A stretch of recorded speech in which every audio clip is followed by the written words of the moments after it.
Fuck it. We're live. Let's start with a swear. Fuck it.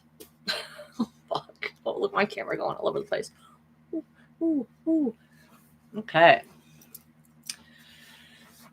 Oh, I just need to get that out of the way first because it's been a long fucking day for me. Oh my God, Geraldine, you showed up and it's so late in the night for you. Oh my God, thank you. Hi, everyone. Hi, Joanna, Selena, Jason. Nice to see you. Did I see Jason? Yeah, there he is. There's Jason. Maureen, always a pleasure. My God. Oh.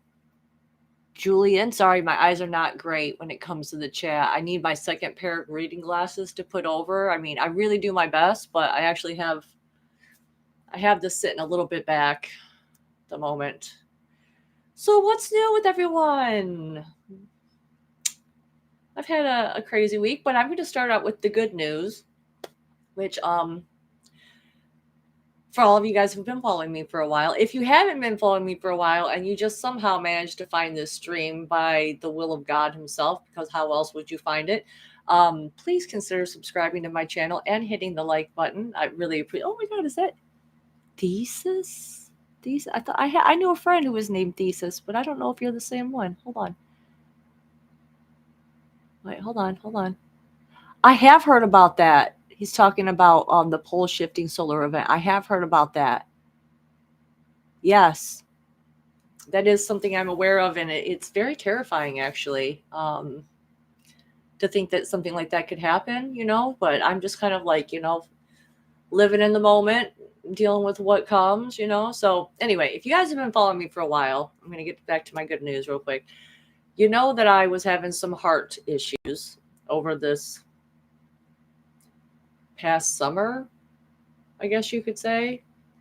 And I was attributing it to there's got to be something wrong with me, right? There's got to be something physically wrong with me. And like I went to a cardiologist and I had to wear this holster monitor for a couple weeks and press the button every time it did something funny. It felt the palpitation. And I went to my follow-up appointment after they dissected all of the recordings. And they said that my heart is fine,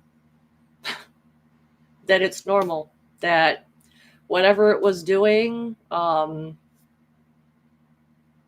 is a normal thing for it to have done. They said the only thing that was a little bit off, I'm trying not to have the glare be in my freaking glasses. They said the only thing that was a little bit off was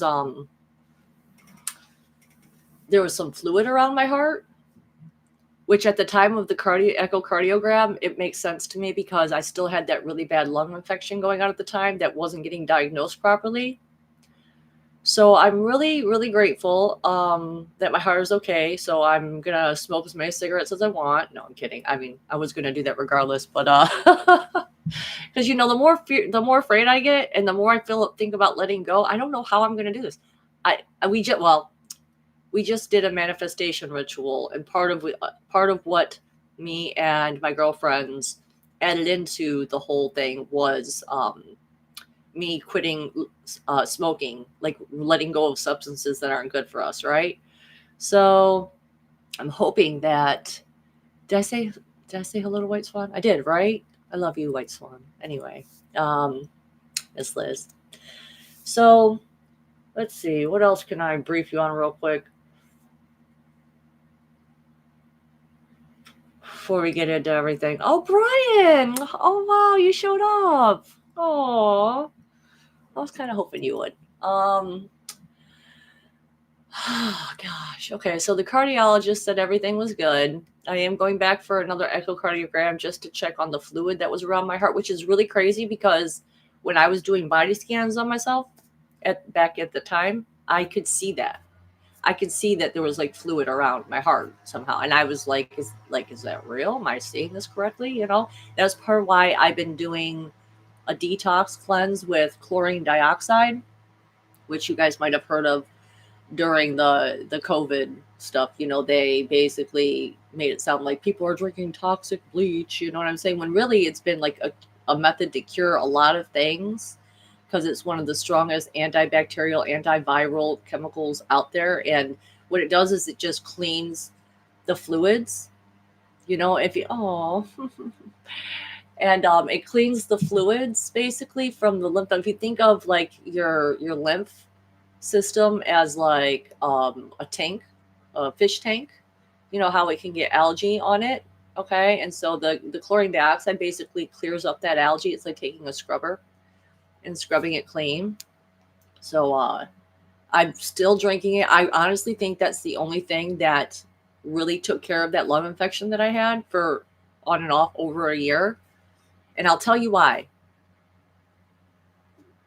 I really think it was that. And it's because when I really started going into taking it like on a regular basis, like a couple times a day, it had some kind of like anti-inflammatory effect on my lungs.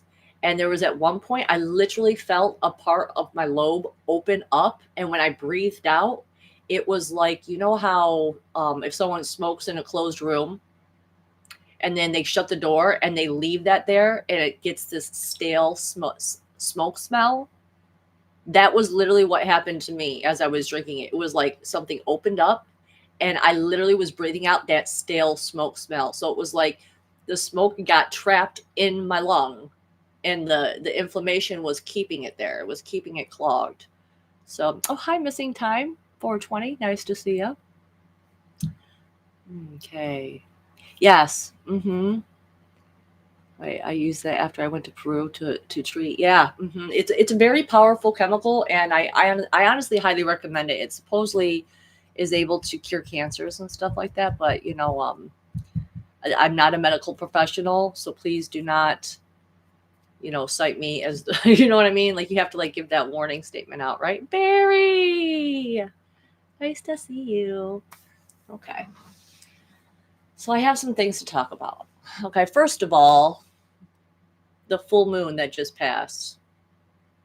Okay, me and my girlfriends decided to get together, and I don't know what it was. I kind of usually slack on doing these types of things, quite honestly. Like I always like plan to do it, but then I never really follow through. But I was encouraged, and I was out and about doing my door dashing, and I kept thinking about these candles that I wanted to buy and do like a full moon ritual. Like I was ready to go there, and I'll tell you why afterward, because it has to do with my last week's stream and some of the stuff that I said.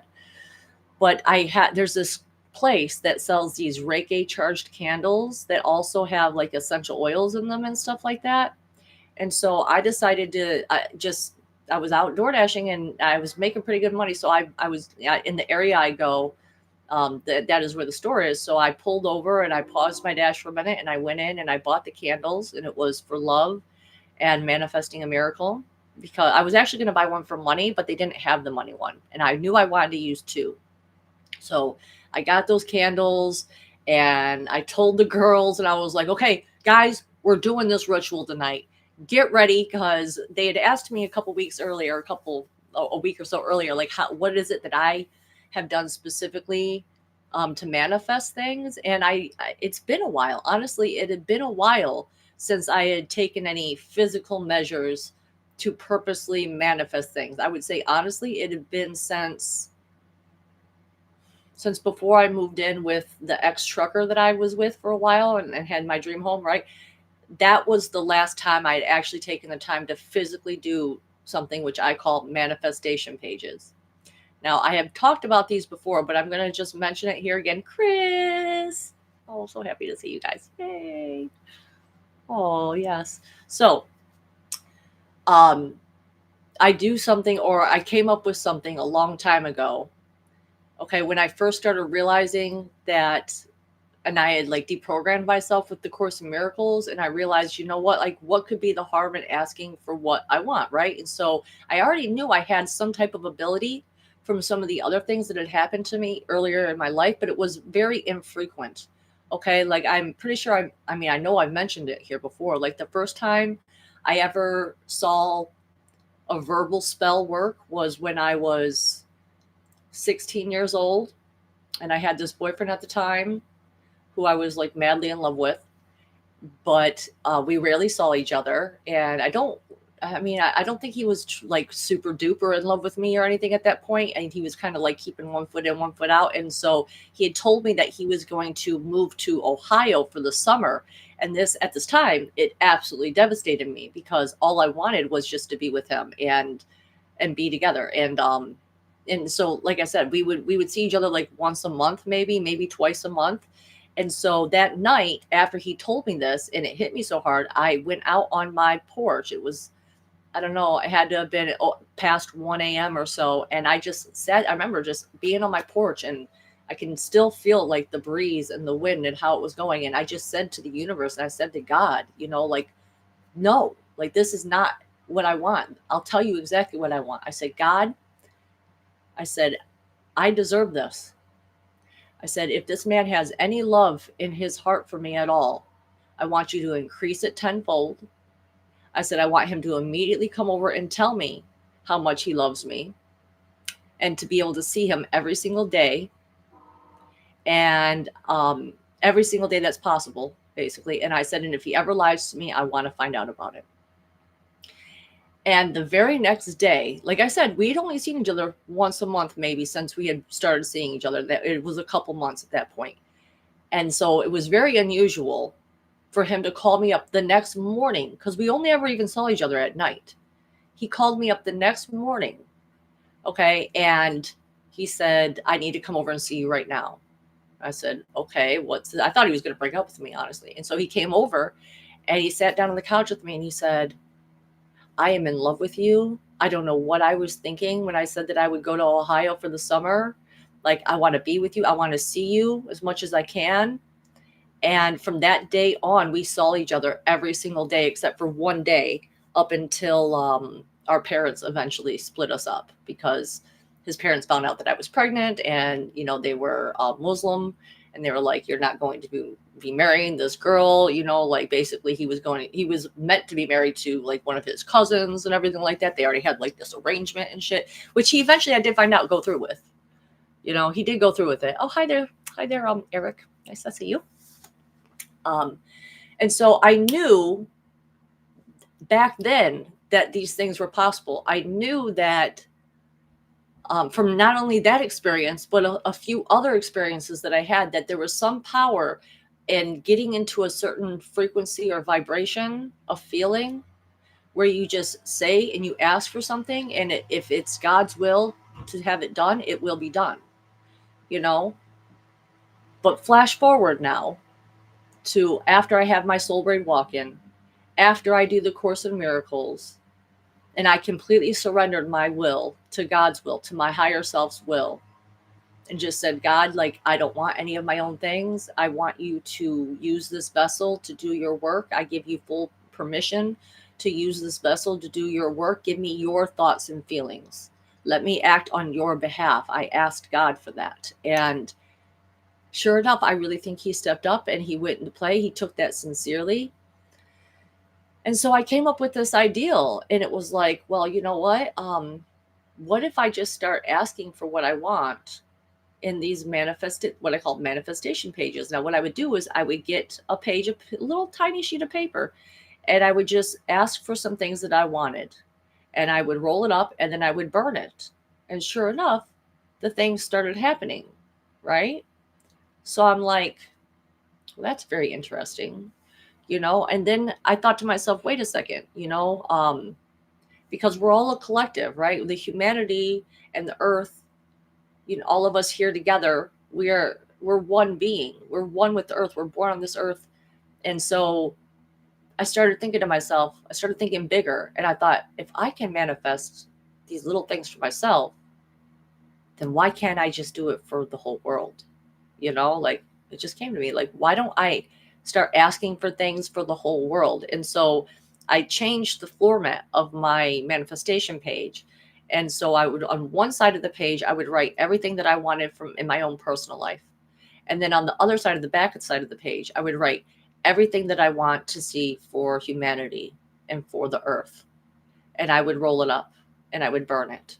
And that was my way of like giving it to God and giving it to the universe to decide. And the main request that I kept asking for, though, was to help everyone get into alignment with their highest timeline of love and joy for Earth and all her creatures. Okay. So now let's skip forward again, okay, to just the other day. I knew the full moon. It was the 5th, right, of November. I knew the full moon was coming. I stopped. I buy these candles. I told my girlfriends, girls, we are doing this. Like, this is happening. Get your manifestation pages ready, because we are going to manifest, because there is strength in numbers. And if we all come together and we collectively support one another's manifestations, I just have a feeling that we can really do something powerful, right? And so this is what we did. And I had some very, we had some very interesting things that came about because of it. First of all, it was interesting because the way candles burn can sometimes speak to you and show you certain things. And so I lit these candles, they're same size, both at the same time. And as it was going down, the manifesting a miracle one burned straight down, clear, all the way through. Okay. But the love one, which this is kind of funny because I asked for more love to be opened up in my heart, right? More space in the hearts of people. All right. I asked for more love to be opened up, or room for more love to be made. And so the love candle, as it was burning, I was keeping an eye on it. And then I went to go pick up my sons from school, or my daughter from school. And I came back and it had suddenly sped up. It was like it dropped real fast. And so some of it started to puddle on the inside of the candle holder that I had. And eventually, when it got towards the bottom, which the love one burned longer than the manifesting a miracle one, it actually took the shape of a rose, which I thought was just absolutely fascinating.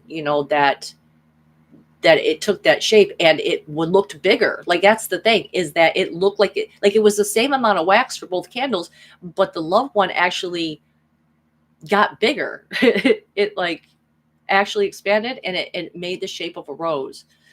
So I took that as a really good sign. Okay. Now, part of what we were asking for again was to help everyone get into alignment with their highest timeline of love and joy. And the next day, my two girlfriends had some very crazy and weird dreams. I didn't have any dreams myself, but I just felt the energy. I just felt like, okay, I'm ready to manifest something new. I'm ready to manifest something big. And like I said, this is because of some stuff that I said in my last week's stream, which I'm going to go over in a minute. But Joanna, I hope you don't mind that I'm sharing this. But my one girlfriend, she actually had a dream where it was the same dream twice, only something had changed the second time around as opposed to the first time. The first time around in this dream, a woman got raped. Okay. And in the second dream, which was the exact same dream, she said only the one thing that changed was she didn't get raped and she got saved. Which I was like, if that's not a sign of getting into alignment with a new timeline, I mean, come on, that is a sign. That is a clear sign that this stuff is working. Okay. And so I wanted to share that with you guys because I want you guys to realize that we really do have power, especially when we get into groups and our intentions are in alignment with each other's. Like, we can support each other through this, right? Yeah, it was quite amazing, honestly. And I have, like I said, I have a really good feeling about it. So I highly recommend that you guys try it. I guess you might want to look into the moon phases, because that can affect the spell of the ritual that you're doing, right? And that was the other thing. One of my girlfriends had written her manifestation page, and as she was burning it, the flame of her candle kept turning into 3 flames. I was like, that is fascinating. I mean, 3 of us doing this, and the flame keeps going into 3 flames. Not only that, but at one point during the love candle, as it was burning down, it looked like there was a wave on one side. Like, it created this little shelf, this wave, and it had these 3 little rises behind the wave on the other side of the candle. So again, it was like the power of 3, the power of 3, the power of 3. So, yes. So that is what we did for that. I'm going to get on to the next stuff in just a second. I just want to give some shout outs to all the other people that just showed up. And I want to say thank you for being here. Holland Sass, Matthew, and Honora. Nice to see you guys. Kat, nice to see you. Okay. Oh, Aurora, and you came back. Yeah. So maybe group prayer is most powerful, is what Aurora said. And yes, I think so. I think it really does matter. I think, even during times where, I've gone to the Blue Flame Collective meetings that we go to once a month or twice a month. You know what I'm saying? There's been a couple times where we have taken everyone's requests, right, in order to say specific prayers for people. What are you asking for? I hear my phone going off and off and off. Guess I'm supposed to put that on silent. But anyway, I really do believe in this stuff, and I think the more, wow, holy smokes, guys. Chris Pine, Crispy Knee, you're ridiculous. You're in the chat. Why are you doing that? Oh, that's so funny. All right. Anyway, back to the lecture at hand. Get a little warmed up now, so this is exciting, right? All right. So as you know, I don't usually have notes planned for this shit anymore, just because it's easier just to come in and talk. But there's some things that I do want to say that I feel like need to be said, and so I'm just asking God now that He please guide me and saying everything that needs to be said, and to help me make sure that I can discern between what needs to be said and what doesn't, and that it touches people's hearts in a way that helps them heal or shows them something about themselves that can help them evolve and expand their consciousness. So that's my little prayer before I start down this road. So last week I basically said, how about I just stop feeling bad? How about I just stop feeling bad about my experience and what I shared and how everything went down, how it all played out, the terms that I use even, And I thought, how about I just let that go and stop making myself feel bad about any of it? Just for a week. Let's just try just for a week. And the strangest thing happened. It was like the next day I woke up and it was like all this extra space had been cleared. Not only did I say that, I said, I was basically like, you know what? It's time to do this again, because this is where I keep going back to. This is what I keep falling back on when it comes to reaching certain crossroads, I guess you could say, in life, which is basically I surrender. I surrender and I give my will over to God's will. And I ask that God's will be the one to guide me. I take everything that I've experienced, all the stuff, all the stories, and I give it back to God. And I just say, God, I surrender to your highest timeline. I surrender to whatever you have planned for me. I let go of any ideals of my own as to how things could work out or how things would play out in my future, which suddenly after I did this and I let that go and I released all of that and I released it all back to God, it was like all this extra room and space opened up inside me. I had no idea how much space was being taken up by my own fear and my own guilt, I guess you could say. And not just that, but resistance. That was the word. It was like I let go of resistance to whatever God has planned for me. I did not realize how much resistance I was holding on, because see, I had all these, it was like I had a whole section of timeline possibilities that I had walled off or sectioned off because I couldn't imagine it. You know what I'm saying? I couldn't imagine something outside of what I was already feeling and experiencing or had experienced. And once I let go of all that, it was like an entire section of possibilities opened up. And I was like, how did I not figure this out? Not only that, but I was like, because I keep, I'm able to tap into the future. I mean, I've been able to tap into myself in the past, into the future now, just to see where I'm at or what's going on. And so I realized, like, why can't I imagine what I've been doing is I've been trying to imagine an outcome. I've been trying to imagine an outcome, the best outcome that I could possibly imagine. You know what I'm saying? which was limiting myself, quite honestly. And so I realized, like I have to really let go of this. I have to really let go of this fear. I have to really let go of any ideals of what I think could or should happen. I have to stop resisting that and allow God to do whatever God wants for me as far as my highest timeline of love and joy, right?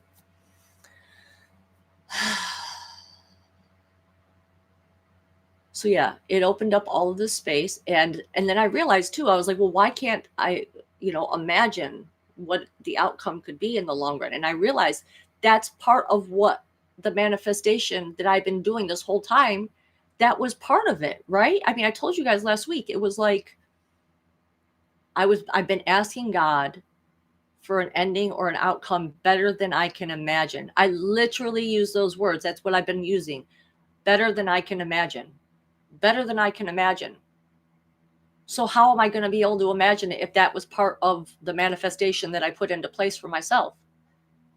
Okay, there came the resistance, because it's like, no, I want to be able to imagine. I want to be able to see what the ending could possibly be, or what the outcome of my life, could possibly be. But I've already set myself up, and they've spoiled all of the things for me for the most part. That's what I've been living. I've been living this, where they're telling me things, and I'm like, you're out of your mind. That's crazy. I don't believe you. And then boom, boom, boom, boom, boom. It's happening. It's happening. It's happening. It's happening. So finally, I just was like, what have I always done when I reach these points? I surrender to God. I surrender to God's will. I really want to be of service here to people, and I really want to be able to experience love and joy in ways that I cannot imagine even yet, because there's just so many ways in which I've already experienced that I never imagined could happen for me. Now you might be asking yourself, like, what could the blue fairy possibly be feeling bad about? Right? Like, here I am out here making these heart wishes, having these heart songs come along, trying to help people make their dreams come true, having all of my dreams come true, but there was something that I felt really bad about. In fact, it's the main reason why it took me so long to open up about what kicked all this off for me, and the first great miracle / manifestation that I accomplished after having my soul bird walk in. Because, and as you know, I mean, it's hard for me to even say, because I don't want to hurt anyone. I don't want anyone, and I feel like it could. Because when I put myself in the other person's shoes, I feel like I don't think I would like that very much. When I and this is what, there's the thing. My guides told me from the beginning, tell all of it. Tell all of it. Tell all the details. Get it all off the table. You need to do this now. If you don't do this now, the plans we have set up aren't going to happen. You need to do it all now, because like it needs to happen. If you don't do it now, then you never will. And so I started, right? And I opened up and I wrote the people that helped me have the greatest experience of love in my entire life, up the greatest, most miraculous experience that I could hope for, with my high heart activation, with my sacred marriage to God or whatever. And I was so afraid. And now I look back and I think, maybe I should have told everything at the beginning. Because if I stop and I think about it, it's like, it did make it harder even for me. Like, I mean, I would have been just as crazy, I feel like, if I just told them everything to begin with. Right? But now how does it look a couple years later down the road, and opening up and being like, oh yeah, by the way, here's the details of that manifestation. Here, I wanted to actually, split part of my consciousness off and reincarnate and go back in time and help this person in their life mission, because I have these crazy, intense, strong feelings, and I don't know what to do with them. I don't even understand why. And I did want to understand why, like, why do I feel this way? I've never felt this way before. I never wanted to just take off and run and go help someone because of my feelings. But when I really stopped and think about it, when it really held me back for so long, was because I love both of these people so much. And I felt like they're going to take that as me coming in and trying to, like, take the place of the other person. I just felt that's what I was scared of. And I felt bad about it. I felt like if I was in their shoes, I don't think I would like my story very much.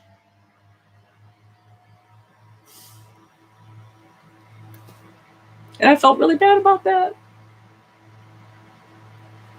But how do I, and I used to just be like, it's okay. They don't have to know all the details. They'll find out later on when they go and do their life review after death. That is what I used to comfort myself with, was the idea that, well, they may not know everything now, but at the end, then they're going to see, and that's going to be an exciting time because we're immortal beings, and eventually then they'll see.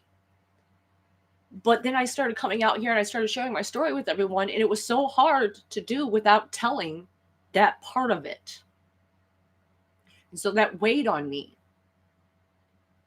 And I had to make a choice. I had to make a choice. Be willing to tell myself truthfully and possibly hurt someone that I love, or keep it all in and not have my feelings completely understood as to why I was feeling them and hurt myself. And so I chose to tell all of it. But again, if I put myself in their shoes, I just thought to myself, I don't think I would like that story very much. I think that I would be a little upset. This woman coming in here and I'm living my life. I've already suffered and I find the love of my life. And now this woman's coming in and being like, oh, hey, like, I did that, or I helped. I wished for that. And look, it happened. Yay. I think that if I put myself in their shoes, I thought, not only would I not like it, I feel like I don't know how I would push past that to even be close to them.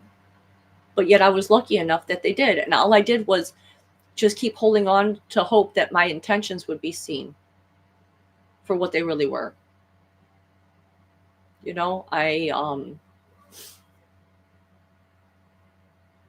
But yeah, so get to some of the other parts of it.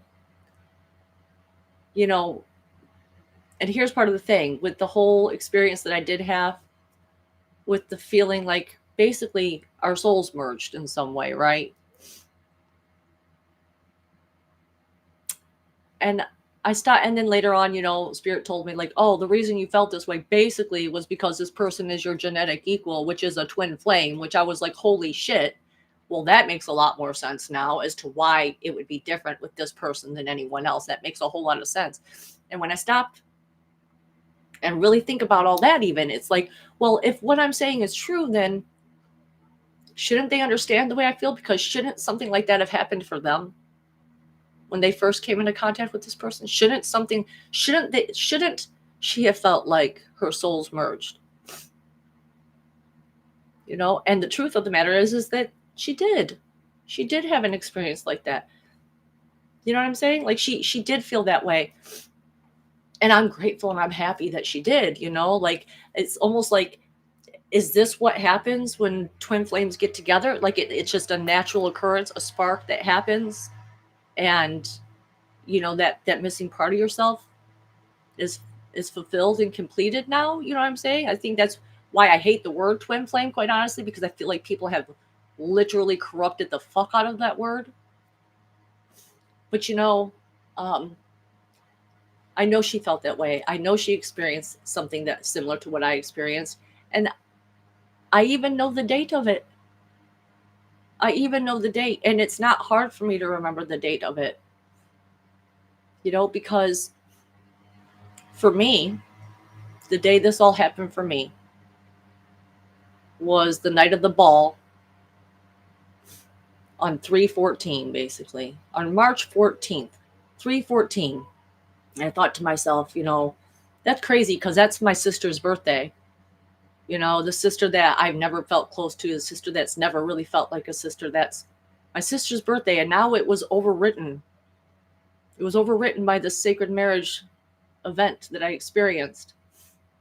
And I found out later on, once my beloved friend let me close to her, that her experience of it was on 413. Just switch the 3 and the 4. 314 for me, 413 for her. I'll never forget that date, and I'll pray for her, and I'll remind her, and I'll let her know that I remember her. And I know she's not the one. I'm not the one that she wants to remember. I'm not the one that it would mean the most for her to remember. But I hope she knows that I will remember. And I will always send my love and gratitude out to her for having so much patience with me during all of this, because I know there's been things I've said that have not been easy to hear. And I'm truly, truly sorry about that. And I just hope that I can be forgiven and that I can just be allowed to not feel bad about it anymore. That would be nice. Because I never wanted to try and take something from someone like that in any kind of way. And I always was just afraid that that's what it was going to come across as. Guess I didn't realize this was going to be a crying stream. But I just really want them to know. And, part of what I keep inside my tower that I've created, that I have in this astral space that was once the blue room, and I converted it over to my tower. Part of what I do in trying to support them is I have a picture on my wall in there that I look at. And it's of the two of them together in old age, happy. And I try to keep that in my heart and in my soul for them, because I want them to have happiness and love and have all those best experiences. I really, really do. And I hope they can see this now. I hope, it's like almost like I've told everything at this point. And so that was why I got to the point last week where it was like, it's time to just stop feeling bad about it.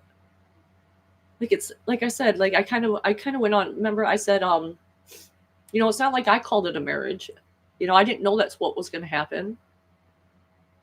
I did consent to it though. Like my guides approached me that evening before we went off to the ball. I remember sitting at the edge of the bed at the Airbnb, and they were just like, because like I said, guys, I thought it was going to be someone else that was going to say my code phrase, that was going to tell me this thing that I was going to be able to feel and know was true for the first time. I was going to know what that feeling was like. And they asked me, and they just said, do you see what we have planned for you? Basically, do you see now why? Do you see why? And I was like, yeah, I okay. Whatever God has planned for me, let's do it. And so now I'm back at that place again. You don't know how many times I have gotten to this place where it's like, you know what? I can't, like, all this stuff that's happened to me. You know what, God? Take it all. Take it all from me and return it to me in a usable form. That's a great prayer to have, by the way. Like any anger. I think there was three mantras that I did at one point. It was for anger, fear, and jealousy. And it was like, take this from me, God. The prayer basically said, take this from me and return it to me in a usable form. And so when things get tough, that is part of what I pray.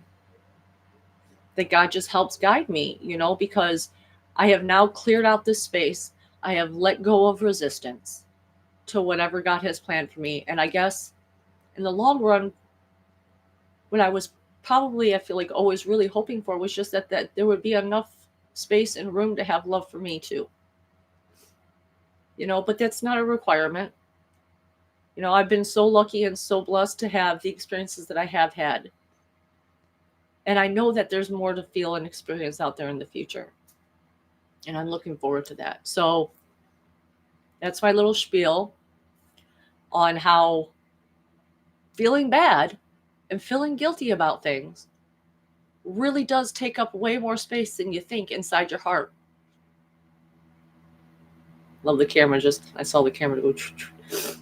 It does. It takes up space inside you. So if you're trying to open your heart up for more love, then what you have to start doing is figuring out, well, how do I clear out the energies from those things that I feel bad and that I feel guilty about, or I feel like wasn't my best, Like, what is it? Because it's time to clear it out. It's time to stop thinking that you can always imagine what the outcome is going to be, or even tap into what the outcome is going to be, what the outcome of your life is going to be, what the outcome of a situation is going to be. Sometimes that's best left to the imagination of God and to allow Him to guide you. So this is what I felt like God did for me, you know? God guided me to do this manifestation ritual with my girlfriends. I think it worked. I think we're going to see stuff change around fairly quickly, quite honestly. And I just hope that other people will join me in our heart's intentions, which is truly to line people up with their highest timeline of love and joy and soul's expansion and evolution. That was also what I added to my prayers, was that it leads to your soul's growth, your meaning, your purpose, you know, because I mean, I know how good it feels and I want other people to feel that. So let me get rid of that sniffle nose here. God damn it. I had a feeling that was going to happen, but I was like, no. I didn't know what God was going to let me say or not, honestly, because I didn't plan for anything today. I was like, I'm just going to come out there and I'm just going to say the shit, you know, say whatever I need to say. Like, we're clear because we're clearing out the space. So I'm clearing out that space. And I'm lighting up another cigarette.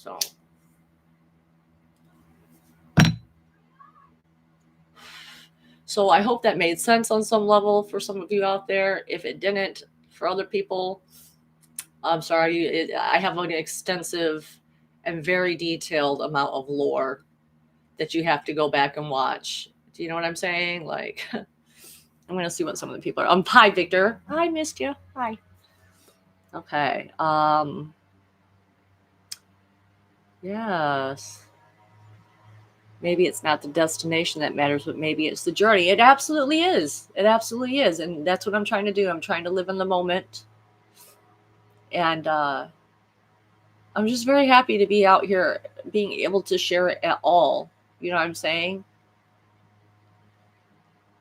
Because I'm so grateful. It was like, it's been such a magical, transforming past 8 years, I guess you could say. It's completely turned my whole entire life around and changed it in ways I never could have thought or hoped or prayed for even. I mean, this is not what I could have imagined for myself 8 years ago, being drug addicted and pregnant, you know, and being on my sixth child after 5 sons, and I was just wanting a girl so bad, and I got that girl and she was coming, and then I'm like, how am I going to be the best version of myself for this child that she's going to need me to be? But anyway, let's go ahead and put that to the side, because there's another thing that I wanted to mention before we go on to the card pulls.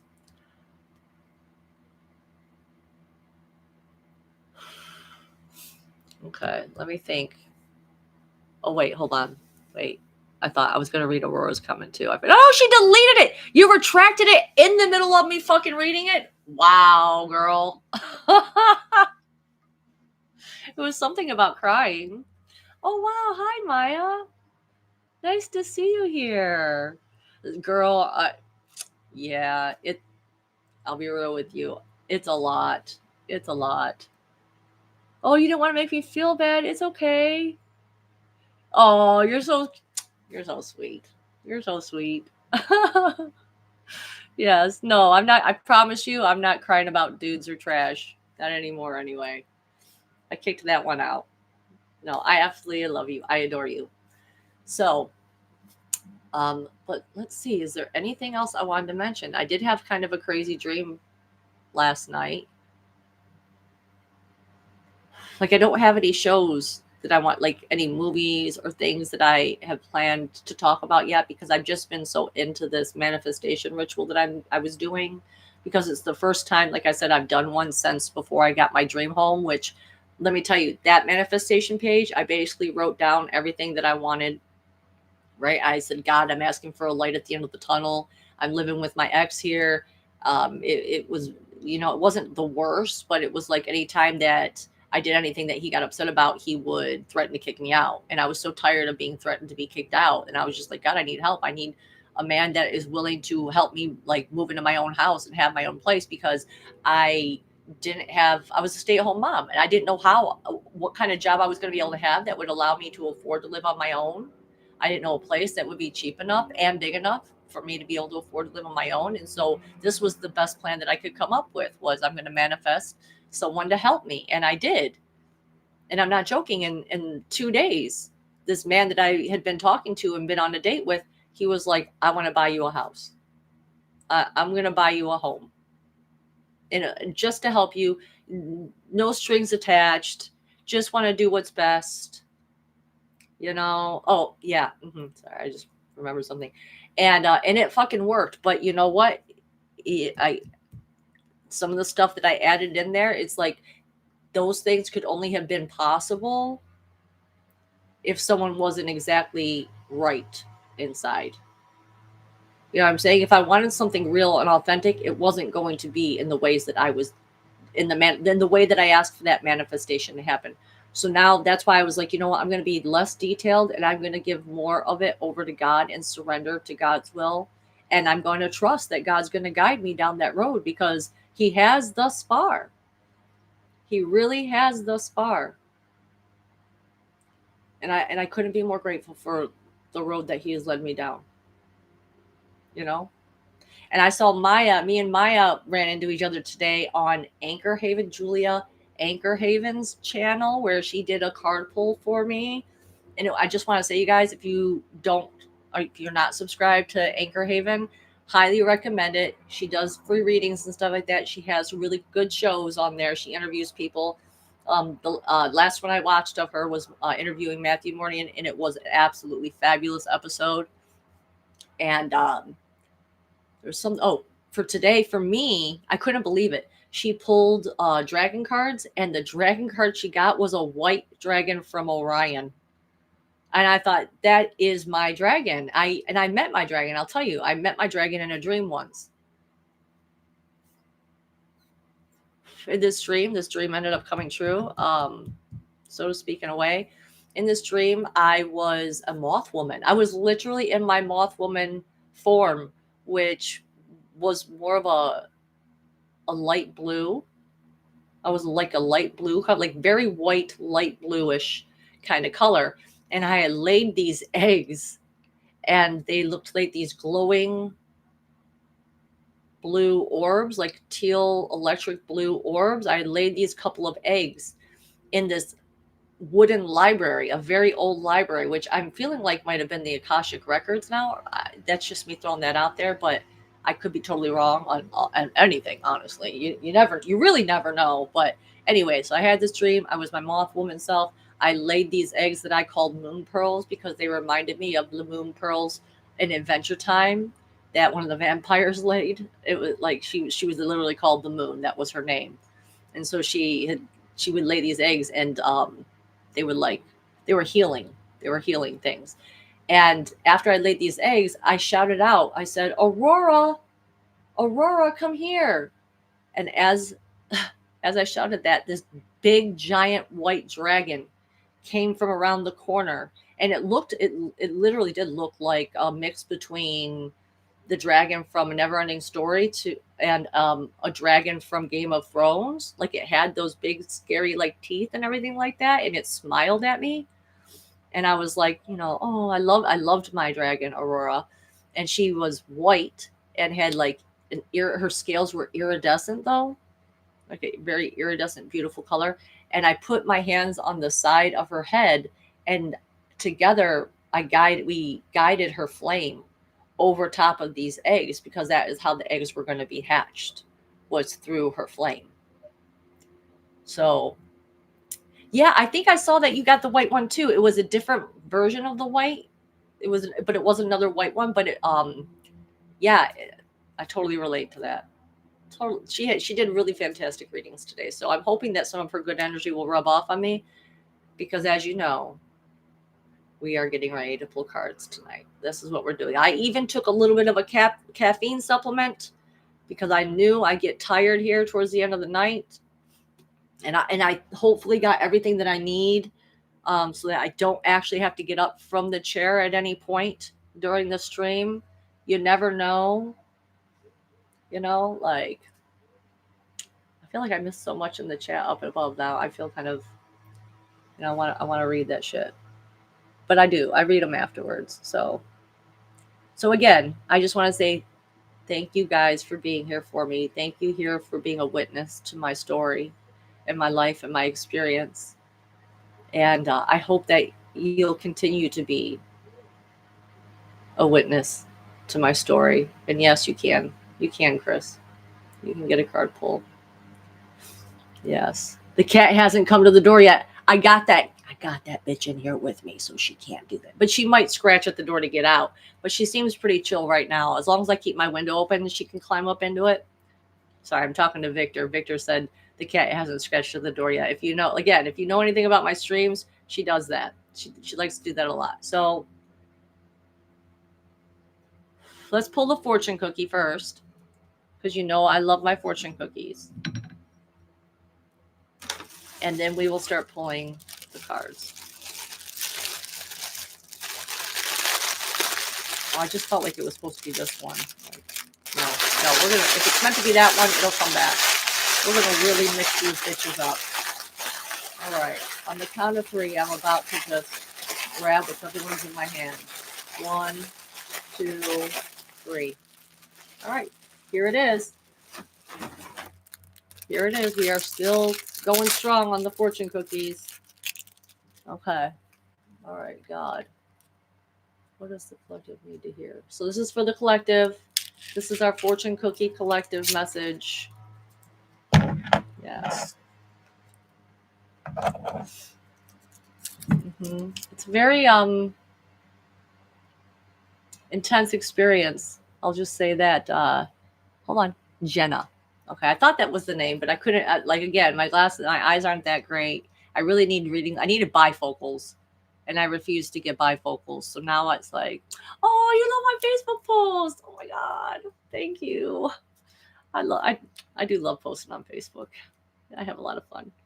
Okay, so here is our collective message, guys. It says, bend the rod while it is still hot. Bend the rod while it's still hot. And isn't that funny? Because our last week's collective card pull was the Emperor. And one of the first card was the Emperor. And one of the main things that I always say about the Emperor is, that which does not bend will break. Honestly, that comes from a Game of Thrones reference. Yeah, that's where I got that saying from, was a Game of Thrones episode. I was like, that which does not bend breaks. It was like, I think it was an episode title even. So if you want something, if you get something hot enough, if there's something going on in your life and it's hot right now, get ready to bend it if you need to be bending it and shaping it into something else. Divine Connections with Susan. Hey, girl. Thanks for showing up here. I appreciate that. As usual. So we're going to do our collective card pull first with my Aquarian. Okay. And then we're going to go ahead and pull some cards for the people in the chat. And Chris will be the first one because he's the first one I saw and said, can I get a pull? If my friend Nima shows up, he'll get a card pull too. I know he's been waiting for one, but I don't know if he made it. He's been having a rough time. Prayers for my friend, guys. Prayers for my friend Nima. Great astrologer guy. I got to stop and finish smoking my cigarette, though, because this is the only way I can get through it now. Yes, of course, thesis. So one of my mods, please keep track of the order in which, or at least the people that I am seeing come up. We got Chris. We got thesis. I thought there was someone else that said it too, but I could be wrong. Just keep an eye on it, Victor. I know you're good for that. You keep an eye on it.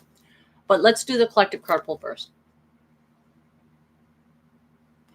But I do have my Adventure Time tarot cards out again if someone really wants me to go down that road, because it was kind of fun.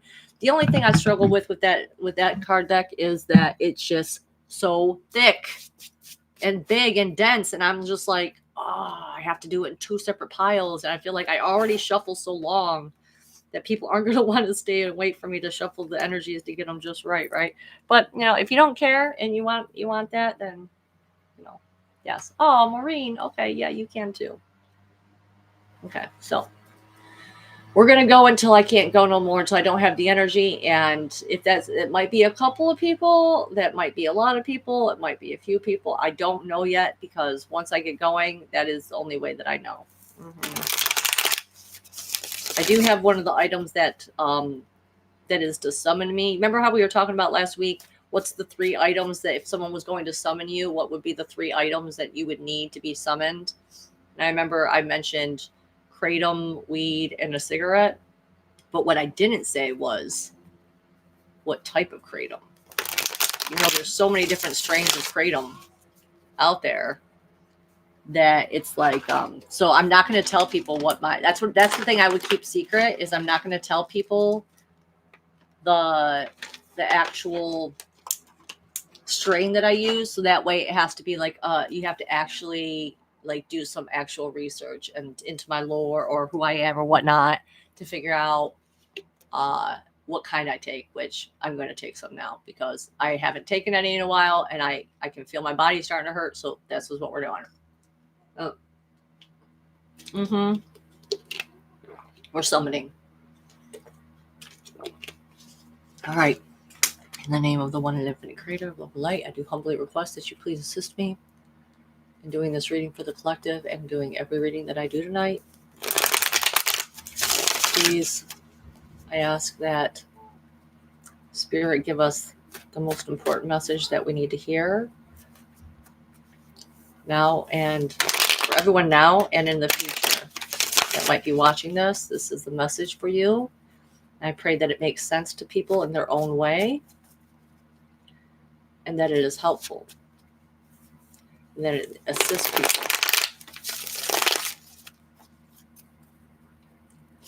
Okay.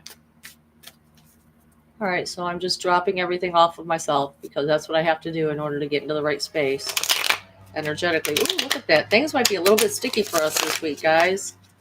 Mercury retrograde is coming around, so that doesn't really surprise me, honestly, to see that the cards are being a little difficult. But let's go ahead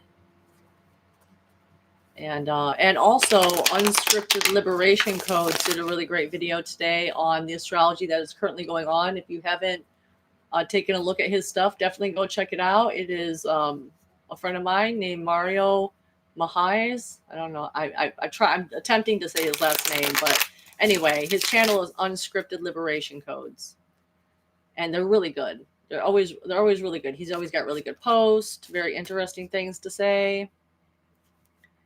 So back to what we're doing here. Yes, we are an ultralight beam. This is a God dream. This is a God dream. This is everything. That song came up into my playlist today, so it's in my head now. Okay. Where's the message for the collective? One more shuffle. Where's the message for the collective? All right, it's ready, they said. Okay, it's ready. And as you know, I cut my deck 3 times with my left hand. Then we put it back together. Okay, what does the collective need to do? Yes, this is 1, 2, and 3. So the first card we got. Yeah, Mario is a good guy, Chris. Anyway, the first card we got is the 2 of Swords. So this is a time where we are going to be in a state of limbo right now. Okay, and we're in a state of limbo of what it is that we really need to communicate, because that's what the swords are. The swords are your words. They're how you say them. They're the body language that you have behind them, the inflection, all that type of stuff. Anything that has to do with how you're communicating with the world. Okay, we got 2 really big things, 2 really big ideals that we're trying to make a decision about. But the thing is, see, she's blindfolded. So that tells me that you don't really have all the information you need yet to really swing that sword and to make a decision. So keep that in mind, that if you're patient and you wait a little bit longer, that things will be revealed to you that will help you to make that decision and go on to the next step. All right, considering that's what the whole point of the manifestation and all that type of stuff that I've been talking about this whole time. Like, in my opinion, that is exactly what it's saying. It's saying there are things yet that have not been revealed to you that need to be revealed to you in order for you to make a decision on which sword you actually want to swing. Okay, but let's keep going. So this is for the next upcoming week's energies. Okay, keep that in mind. We might be in a state of limbo. What do I do? How do I say this? What do I say? Which way do I go with this? Be patient, especially since we're about to be going into a Mercury retrograde where communicating things could be a little bit more difficult and things could come out a little bit wrong. Okay, and amongst other things. All right, you could be taken the wrong way, whatever, anything that you could think of as far as miscommunication goes. Also watch out for car issues, because that's usually when car issues come up, is during a Mercury retrograde. I actually really need to get my car, the back end of it, fixed. So I'm going to be waiting till after the retrograde, though, quite honestly, because I don't trust doing anything with cars when it comes to a Mercury retrograde. I've had enough bad experiences with it at this point. I know there ain't no messing around with that shit. So let's see what the next part of the message is for the collective. 1, 2, and 3. Building upon this. All right, so whatever actions it is. Okay, so here's the thing. So we're trying to make a decision on what sword to swing, right? But this right here, the 6 of Rods, this is telling you that you need to keep taking actions towards your ultimate goal. Okay, it can get really easy to just feel like, okay, I put this manifestation out there. All I need to do is just now sit back and let it all happen. That's not exactly true. See, once you do that, then you have to wait. Like I said, for more information, she's blindfolded, right? More information needs to come to her. Okay. So you can't just expect it to just automatically pop up into your life without taking some actions. If it's some type of a long-term goal of yours that you want, you have to be inspired. And it's easy for me to understand that feeling, because if you know anything about human design, which if you don't know about human design, you should definitely look into that. But for me, I'm a responding generator. So what that means is that I need things to come to me first before I can make a move or make a decision on things. So it's actually pretty much in alignment with, for me, this reading so far. And I hope it is for whoever is listening to this right now. So the 6 of Rods is like, you will be victorious. Like, you will, but you can't stop and just think that the universe is going to act on its own. You actually do have to take actions to help bring that ultimate goal about. So don't quit yet, because you are, like, look at, she's got the laurel wreath, right? That's the crown. That's the crown you get when you're actually the champion of something. Okay. So going forward, you have to listen to your gut, listen to your intuition, follow your heart. The things that I've always taught, like my heart's feeling, the things that get me most excited, that's one of the ways I can tell, okay, I'm supposed to take action on this. As scary as it might be, I meant to take action on this. And this is what's going to help lead me to that, whatever ultimate goal or intention that I have. So let's pull the last card, though, for the collective, and then we'll get on to the individual readings. That's the last part of the message for the collective. 1, 2, and 3. Wow. Second week in a row, the return of the Emperor. Whoop, whoop, whoop, whoop. Look at that guy. Let's see. He doesn't look too upset. He looks pretty pleasant, quite honestly. He's just kind of sitting back, enjoying the show. You know, like he's the type of guy who really prefers people come to him about things, because he's very King of Pentacles like, but he's also like a mix between earth and fire. So yes, he can be very stubborn. He can be very stuck in his ways. Okay. But he also is fiery and passionate and is willing to start new things, because that's what these ram's heads have to do with. They have to do with the sign of Aries. Okay. And I get the feeling that he also is associated with Mars for some reason, which we're having a major transit happen with Mars and Uranus right now, which is like epiphanies and like taking actions, like electrical, like creativity and a sparking of new dreams and new desires, and action, needing to take action on that, going forward with that, needing to figure out how you're going to bring those things about, like making a plan, even, so to speak. But with this guy, okay, the thing that he needs to keep in mind, if you're in the emperor type of energy, is that he needs to be flexible. He needs to, I don't know why I want to say, like, he needs to be willing to put himself in the shoes of another person in order to get the full picture and the full scope.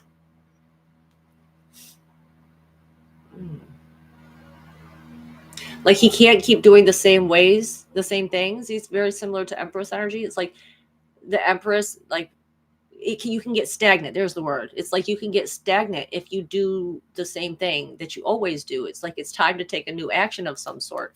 And as you know, those actions are what's trying to lead us to our ultimate goal. And perhaps you don't know everything that you need to know right now to make a decision on what it is that you want to say verbally, but just keep walking forward, keep taking those actions that you need to take, and try things in a new and different way. That's really been the biggest thing that has been going on for me, and me encouraging my girlfriends lately. It's like, if we want different results, we have to do something completely different, and so this is divine masculine energy. So this has to do with what masculine energy is all about, which, again, it's about actions. It's about doing things. It's not I mean, what are males like? What do they represent? They're the ones that were the hunters and would go out there and kill the meat and bring it back to the people and everything like that. It's like they couldn't just sit around and wait for the animals to come to them. They had to actually go out and hunt the animals, right? So this is about getting right with your divine masculine energy. I feel like there's like a rebalancing that's happening. Like, what does it mean to be a man? What does it mean to you to be a man? Like, but still, it's like a rebalancing. It's like, because to be too feminine and to be too much an Empress energy isn't good. It's like you'll be over nurturing. You'd be a bit of a people pleaser and stuff like that. But if you're too much of this, you'll be too rigid. You'll be too stuck in, like, I only want to do it in this one way, this structured way that I have come up with that has worked for me. Well, it's not going to keep working for you that same way. You have to be willing to try something new. And I have someone that I'm thinking about right now, and I'm going to tell them afterward. So, because they're like literally telling me, like, this is a message for them too. So this one specific person. So we're going to tell that person after. But anyway, that is our reading for the collective this week. I hope that helps on some level. Emperor energy coming through. It's that Mars-Uranus energy coming through. All right. Pun intended. Sorry, I just saw. Okay. So let's go ahead and do a card pull now for Chris. Okay, Chris, which cards do you want me to use? Adventure Time? I'm going to give people the choice. Just know it'll take a little bit longer for me to shuffle the Adventure Time. I'm not complaining about it. I love the Adventure Time tarot deck. I really do. You want Adventure Time? I knew you were going to ask for that. I should have known. All right. Let's get out the big dogs. All right, here we go. Yay. Okay.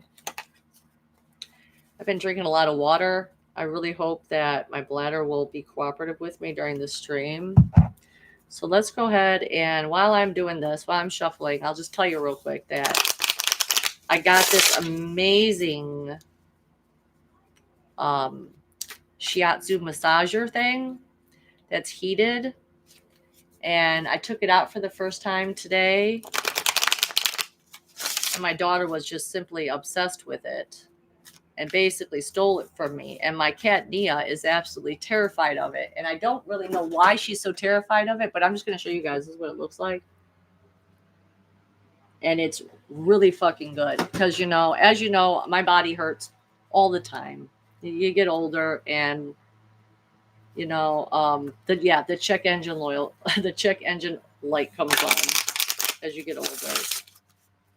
So Yeah, highly recommend that. All right, let's go ahead and shuffle the second part of this deck. So we're shuffling this for Chris Pine. All right, Chris, I'm tapping into your energy now. Yes. Mm-hmm. We're going to go ahead and connect with your higher self.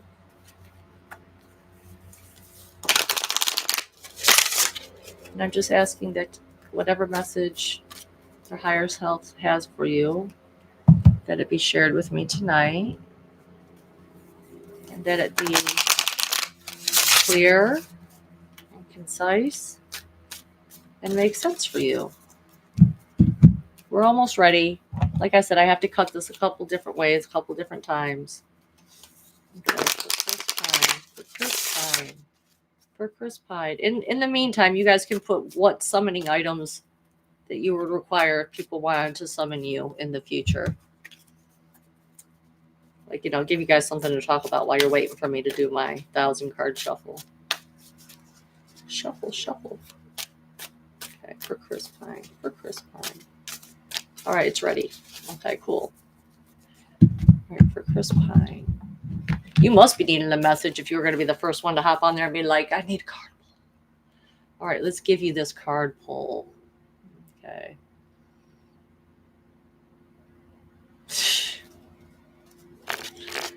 Anyway, sorry, I was reading his messages there.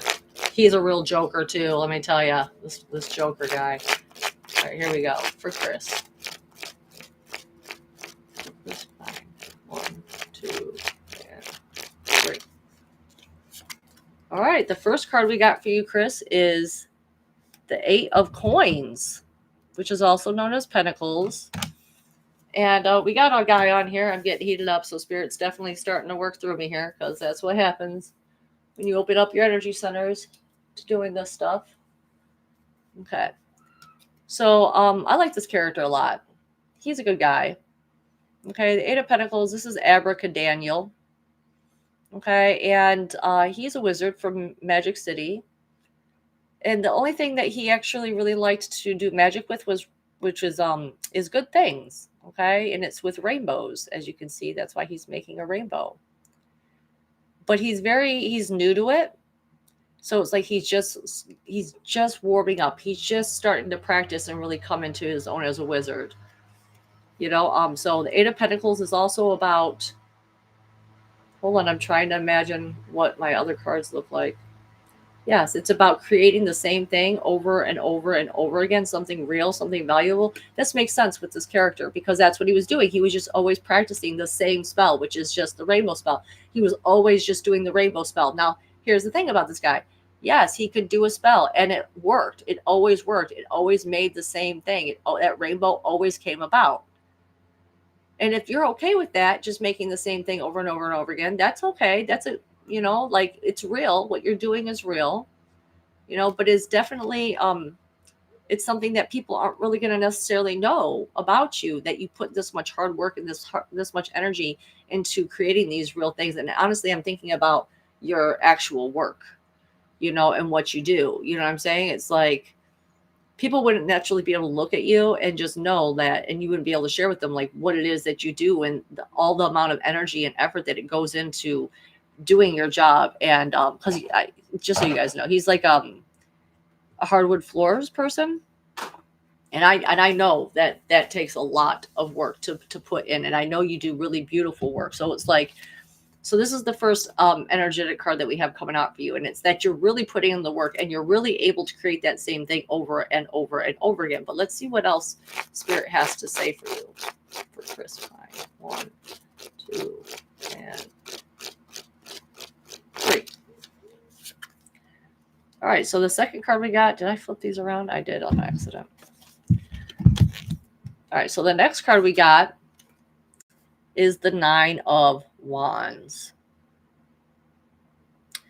Now, traditionally, the 9 of Wands is going to symbolically be telling you that this is something, whatever you're doing here now, okay, it is something that you have been doing for lifetimes. For many lifetimes, you've been doing the same thing. And it's like every single time in the past, you have failed. You have failed to complete the mission, so to speak. And so they're asking you not to give up, to keep pushing forward. You need to succeed to complete the mission here at this point. But let's go ahead and look at these characters a little bit, because I think it's interesting. I always think it's interesting which characters they choose. And so these are kind of like an opposites attract type of thing. Okay, we got this snow golem. That's what he is. He's a snow golem. And this fire dog from the fire kingdom that kind of got put into his care. Okay, and at first he just kind of finds the fire dog a little bit annoying, but then he really grows to care for this fire dog. Okay, because the thing is that the fire dog is very destructive when it comes to the realm that he lives in. You know, he's from a realm of snow and cold, and this fire dog is from the place of heat and fire and passion. And so he accidentally is lighting things on fire all the time, and he's constantly have to cleaning up the mess of this fire dog. So you might be feeling like you're a little bit in a situation that's like that. Like here you are, you're putting in all this hard work, you're making something real consistently over and over and over again. And it's like the actions that you need to continue taking are being made difficult because of the companions that you keep, basically, which are, it's meant to be. I mean, this is like lifetimes worth of stuff, right? So in order to learn the lesson, you have to push forward and not quit and not give up to figure out what it is that you're really meant to complete with this. Like let's see what the last card is, what they say about all this. What's the last part of the message for Chris? 1, 2, and 3. All right, the last part of the message we got. Wow, I really fucked up the shuffle. They're coming up reverse. I don't do reverse cards. The last card you got here is the 9 of Coins. Okay, which is also the 9 of Pentacles. As you can see, that is Raspberry Princess right there. Okay, basically her kingdom is the one that keeps all the money. Her kingdom is the one where the banks are. Okay, when Finn and Jake, they want to get rid of, they like have all this treasure that they've saved from all their adventures, and they want to get rid of it and spend it all. They go to her kingdom in order to spend it, because that's the place where all the money is. Okay, so the thing about this though is you have to realize it's like, yeah, you might have all your comforts, you might have all your financial needs met, so to speak, in a way, which I know a little bit about what's going on with you, but you really, I mean, you're surviving, you're living comfortably, you get to do the things you want, you have the physical things that you need in order to be happy, so to speak, but it comes at a cost. You know, it's like, what is the cost of this living, this position? What is the cost of it? You know, is she in her kingdom, or is she trapped in it? Like, is she in her kingdom voluntarily, or is she also trapped in it? You know, sometimes that's the price that you have to pay in order to have those needs met. You know, so keep that in mind. You really need to ask yourself, okay, you're doing the same thing over and over again. Let's summarize this. You're doing the same thing over and over again. It is creating something real and tangible. Okay, you've been doing this for many lifetimes. All right, and you have, it looks like some karma going on with another entity, basically, which is a destructive type of entity.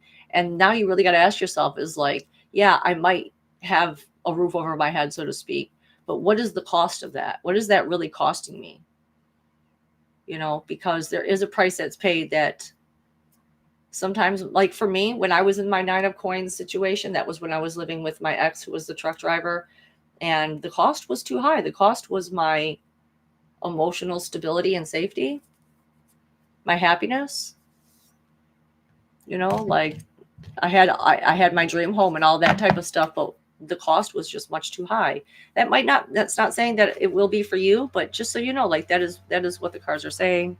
That is where they're at with it. And I totally jumble up the whole deck, but that's okay, because we can work with it anyway. Okay, so I hope that helps, Chris. Who was next? Victor. Who was next? Chris Pentacle.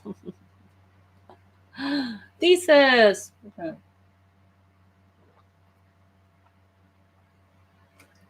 Thesis.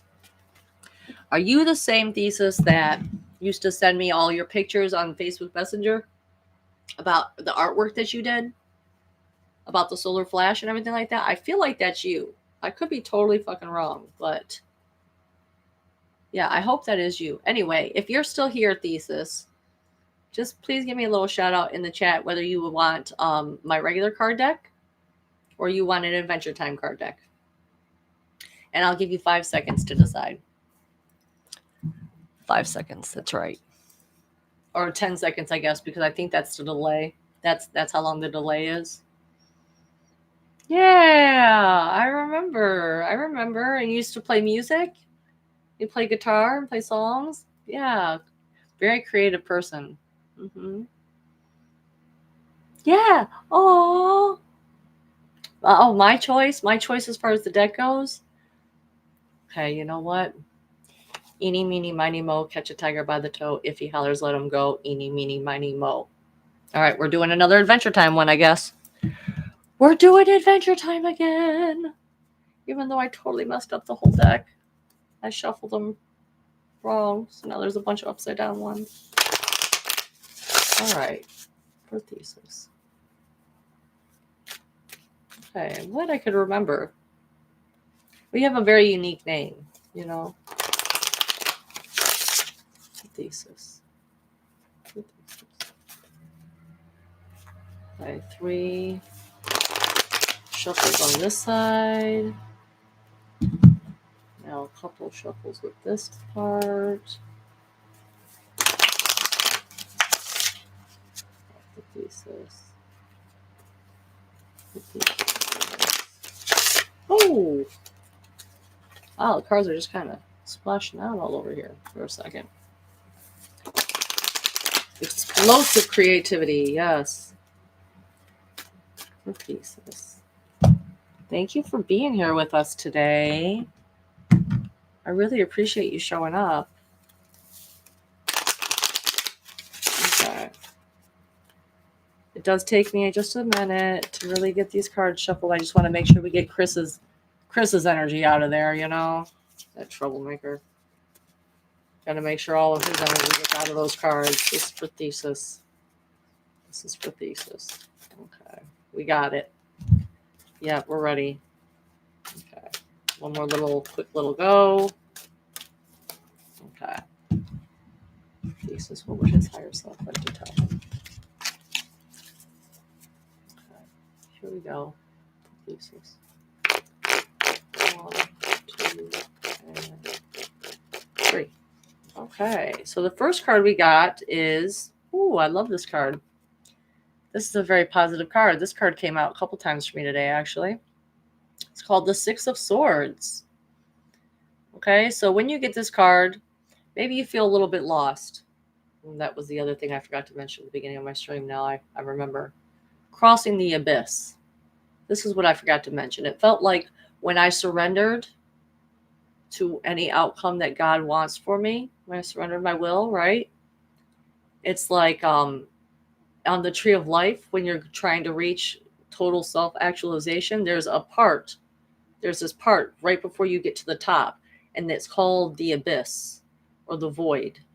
And so when you get to this point, it's like you can't see, like it's like imagine being in pitch black and just having to ride in this boat across the sea, and you can't see what the shore is going to looks like. You don't know exactly where it is that you're going, right? And that's where I felt like I've been this past, like I made all this space. I didn't realize it was taking up all this energy, all this energy was taking up all this space. And so I let it all go. I'm like, God, you're going to guide me to wherever it is I need to be. And I could feel it. I was like, this is where you cross the abyss. This is where so many people can stumble though and fail, because sometimes they'll go back into their own ego and what their own ego wants or desires. And that will take them back. That will drag them back down. But if you stop and you just trust and you have faith and you keep going forward, then God can guide you to the other side of that river. Which I don't know why. It's like I'm hearing like the river Styx. You know what I'm saying? Like the underworld. Okay. And so what this card represents is being in alignment. You need to communicate and be in alignment with yourself and with God about what it is that you really want as an outcome for something, like just being God's will, even, because we as humans do not perceive our own best interest. We can't see the bigger picture. We need spirit to help guide us if we're going to, get somewhere that isn't just a repeat cycle of whatever reincarnations that we have had in the past. That we are trying to raise the frequency of this planet, right? And the only way we can do that is by raising our own frequency. The only way we can do that is getting in alignment with our own higher self and asking Source to guide us. So in this particular case, the character that we have is this little bubble here, this bubble guy. Okay, and what this bubble guy was experiencing in Adventure Time was he basically became a travel companion to BMO, which is childlike wonder and expression of joy. Okay, and so childlike wonder and expression of joy was his companion. Okay, and so he was this bubble, and he was just he got to the point where it got to the end of the episode, and he had fallen in love with BMO, and BMO had fallen in love with him, and it was like, yay, we're gonna be together and stuff like that. And then Jake comes out and he pops the bubble, and BMO was just absolutely devastated, right? But the thing is that after he popped the bubble, BMO heard the voice of him again. He could still hear his voice, and he's like, wait a second, what's going on?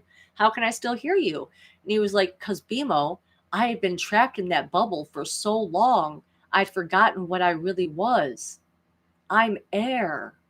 I'm everywhere. And so therefore I will always be with you, and we will always be together. And he kind of did it. He went down this like creepy road with it, quite honestly. But then BMO at the end of it was like, yay, we'll be together forever. You know what I'm saying? So take that little story, okay, however it is that you need or want to take that. But basically what it's saying is like, you've forgotten what you even really are. If the bubble, if the air inside that bubble is the consciousness, and that bubble gets popped, and now he's everywhere all at once. I mean, doesn't that kind of say something to you too? Like, don't forget what you really are. This is about a journey of finding out who and what you really are and what your true purpose is in this world. Let's keep going though. Okay, for thesis. 1. What's the next part of the message? 1, 2, and 3. Okay. The next part of the message is we got the sun. It's kind of interesting considering a big part of your focus is on the sun. And you even came in here asking questions about the sun. Okay, but let's get into what it means tarot-wise. Okay, so what they're asking you to do, or what the sun represents, is, for one, success. Success on whatever it is that you're working towards.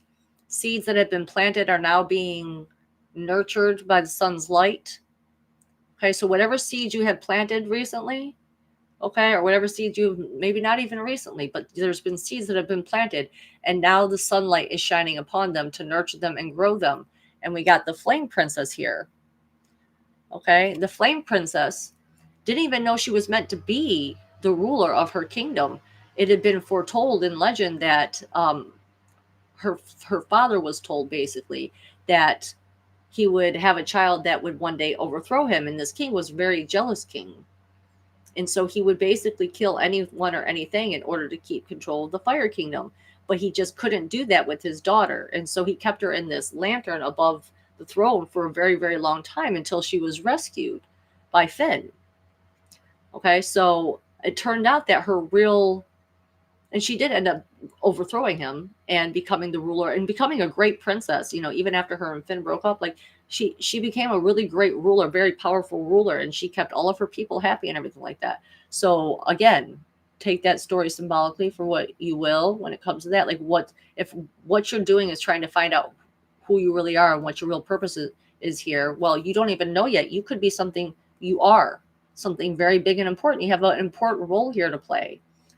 Okay, this is also about shining the light on the truth of the matter of what it is. Like, what's your mission here? If this is what you've been asking yourself lately, you've been granted permission and success to find that out. I mean, just look at the way she's looking at that crown. It's like you're meant to be a king. You're meant to be a king. You're meant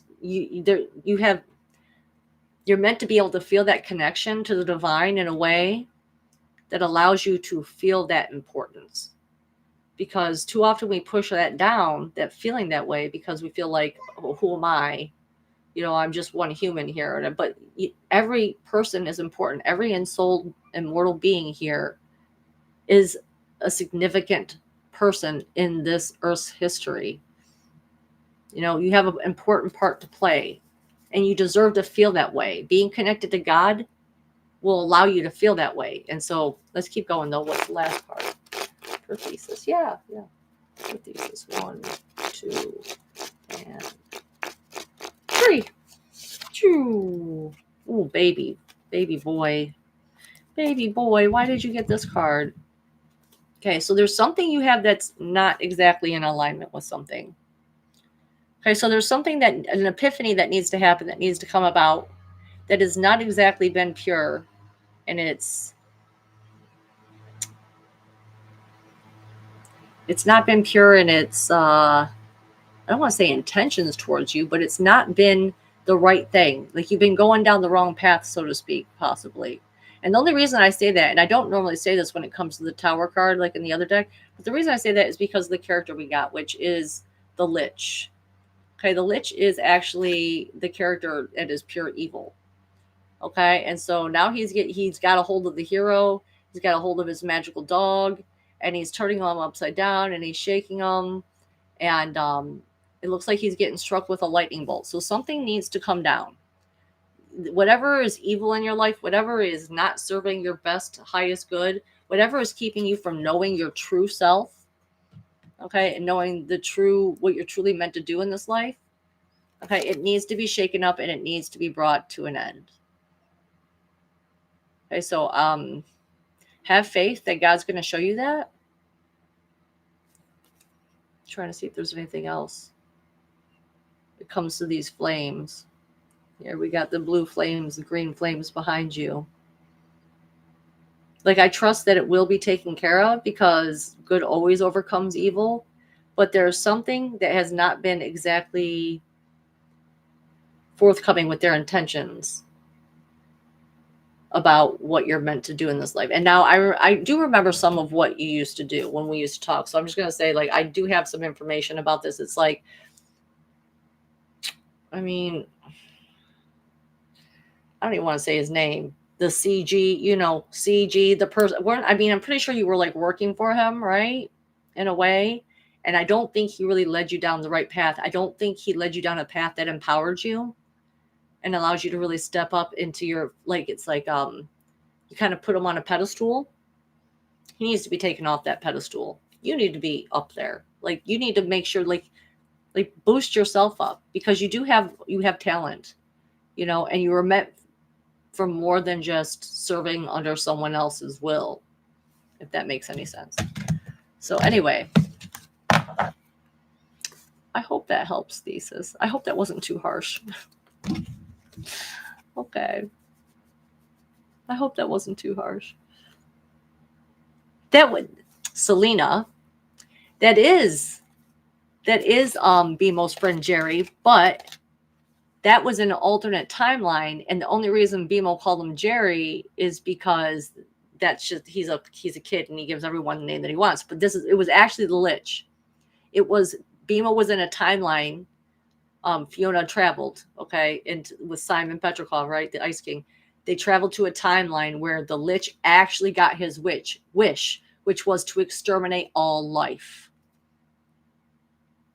And in that timeline, he got that wish. And so they were like, BMO was the only thing that was left alive.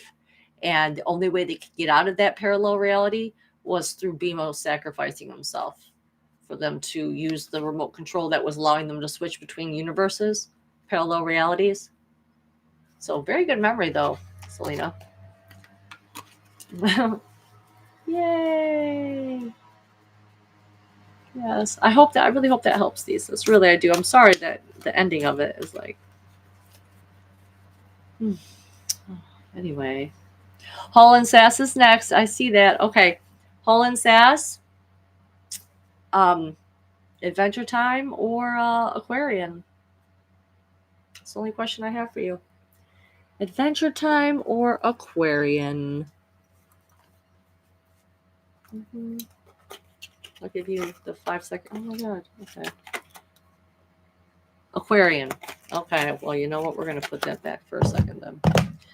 All right. Let's do Aquarian. Put that down. Yes, you absolutely can send me a video thesis, and I will promise I will go and I will look at your chat, because specifically, because I have a very hard time opening up my messages in Facebook Messenger anymore. I got too overwhelmed once I started getting so many followers. It's like everyone was writing me, just random ass people all the time, and I just couldn't keep up with it. And so it created this fear blockage in me. Yeah. And yeah, that's what happened. So now I basically give people, no, I can find you on Facebook. Oh, I mean, I guess you could text me on Instagram too. That might be a little bit easier for me to look at. Yes. But that's why I just give people my real number now. And just tell them, if they're going to text me, text my phone, text my actual phone. That way I'll actually get around to it. Even if it's not right away, it still takes me a while. I was going to post this meme. I haven't posted it yet, but it was like, basically something along the lines of, when I get overwhelmed because I have messages to respond to and my brain will only let me respond to 3 different people. Like there's only 3 people on the list that I have no problem. I can open their messages. You know what I'm saying? I can open them. But then everyone else, I'm like, oh, because I have to actively engage with the energy. And I don't want to do, like, I don't try to do anything half-assed. I really got to put myself in there, and I want to be there. I want to show up for people, and so if I can't show up 100%, then I have a hard time getting there and communicating. But anyway, let's switch over to Hall and Sass. Okay. Hall and Sass. All right, please assist us. Oh. A little bit stuck there in the middle. No, absolutely do not be flopping around on here. Okay. Card tried to jump out for a second. The Justice card tried to jump out. But we're putting that right back in. Okay, for Hall and Sass. Okay, come to the table. Just asking for your higher self to come to the table to do this reading with me. They are there. Yeah, what is it that your higher self would like you to know? Boop, boop, boop, boop. Is that the last shuffle? Yeah, that's the last shuffle. For Hall and Sass. Okay. Okay. 1, 2, and 3. Okay. So the first card we got for you, Hall and Sass, is the Hierophant. This is a spiritual teacher of sorts, a leader. Okay, like he represents like the priest class. So could you be needing some direction from a higher source or someone that you look up to and respect as far as a spiritual shaman, so to speak? Okay, because what they're asking you to do, or what Spirit is asking you to do, is they're asking you to do what is best for the highest good of all people involved. They're asking you to do sorry, I'm just looking at the top of his hat here, and I'm thinking to myself, that kind of reminds me of like Chinese buildings. Okay, so I don't know if you're into like Chinese medicine and stuff like that, but perhaps there's something that you might need to be asking someone who is a Chinese medical practitioner about something that you might be wondering about, or just, whatever it is that's coming up for you, you'll know what that is. But ultimately, they are giving you the keys. They are giving you some upgrades. They're going to offer you some upgrades.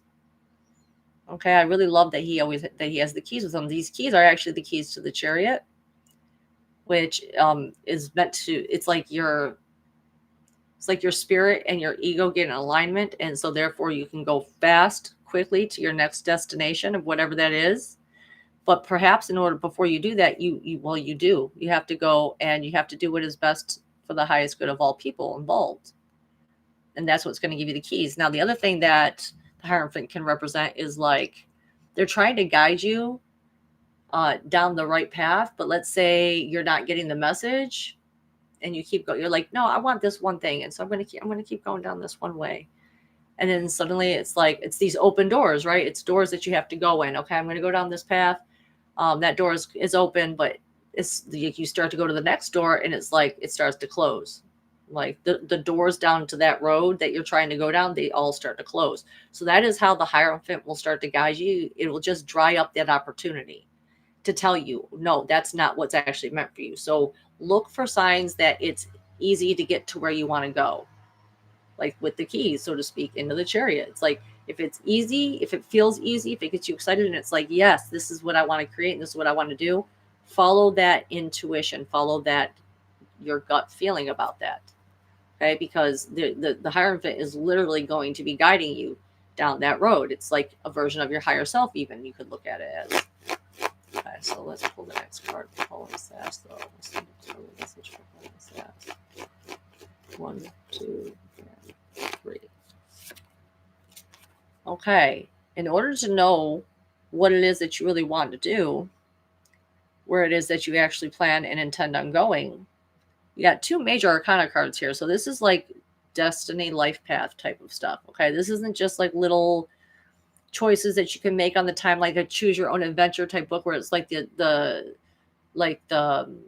choice that you make isn't as important. You know what I'm saying? To get to that next big step. So no, this is meant to happen. You're meant to go down this road. Now, what is it that you're trying to really get to? The Hermit is asking you to do an inner journey, to do a meditation, maybe of some sorts. Just do some real self-reflection. Okay, they want you to put the words behind you for a little bit. Put all the swords, all the communications, put that behind you. Okay, and you need to use the light of your consciousness to illuminate what is actually in your being. What is it, your true desires, your true heart's desires, things that maybe you would never even speak out loud. What is it that you really want? Okay, because I feel like they are trying to guide you down that path.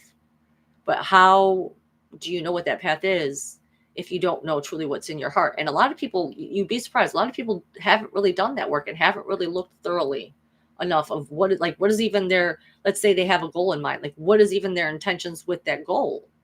You know what I'm saying? And it's almost like the alchemical fire. You have to put your heart and your intentions and your desires and your goal, you have to put that back into the fire again. We need to filter out all the impurities in order to get you, like the Hierophant says, as above, so below, highest timeline.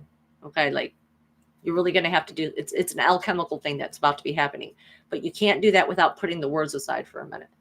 What's the last part of the message for Holy Sass? What's the last part of the message for Holy Sass? 1, 2, and 3. The last part is Page of Swords. So it's funny that I keep talking about you need to put the words aside for a second, because you're about to be embarking on a new way of communicating, but you're just at the beginning of it. So whatever it is that you're trying to learn how to communicate in a new way.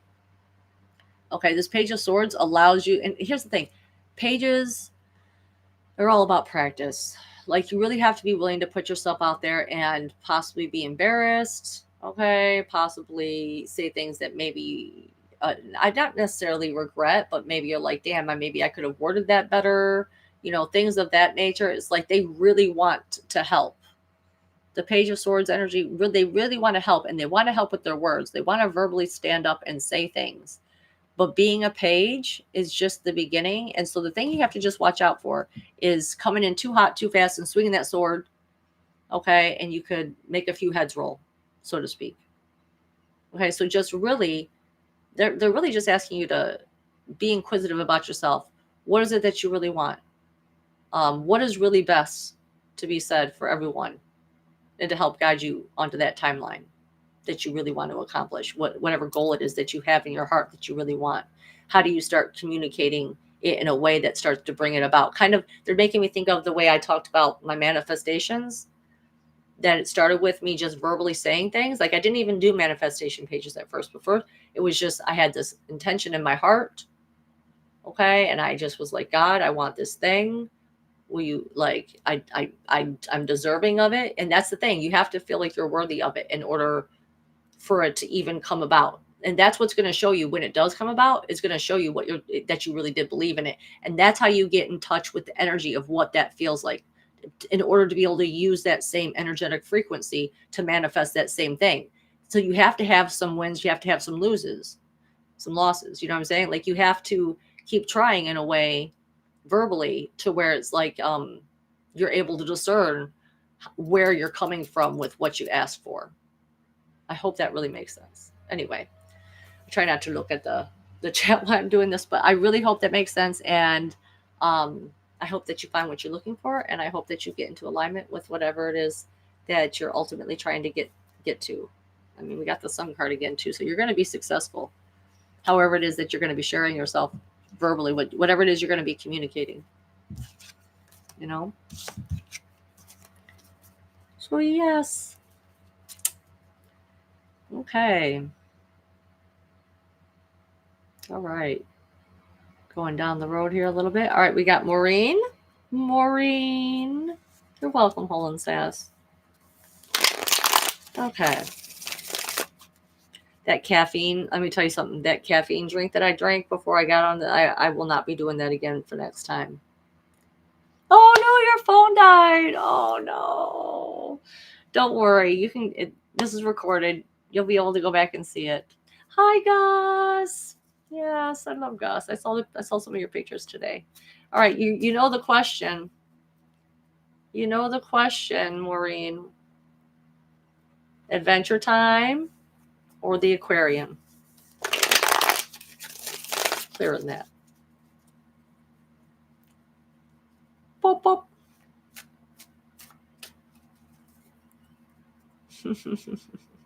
Oh.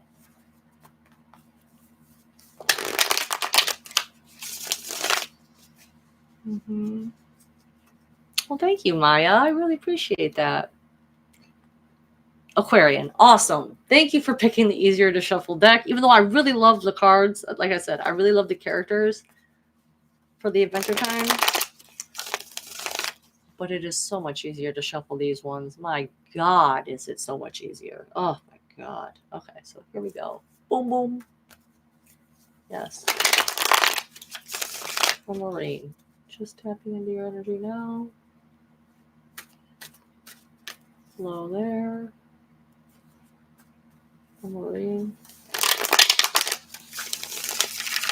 Jesus, sis. Yes. What would her higher self like to tell her? Oh, those shuffled real good, real easy. So things should be going pretty smoothly for you. Last shuffle. For Maureen. Yes, we gotcha. Okay, here we go. 1, 2, 3.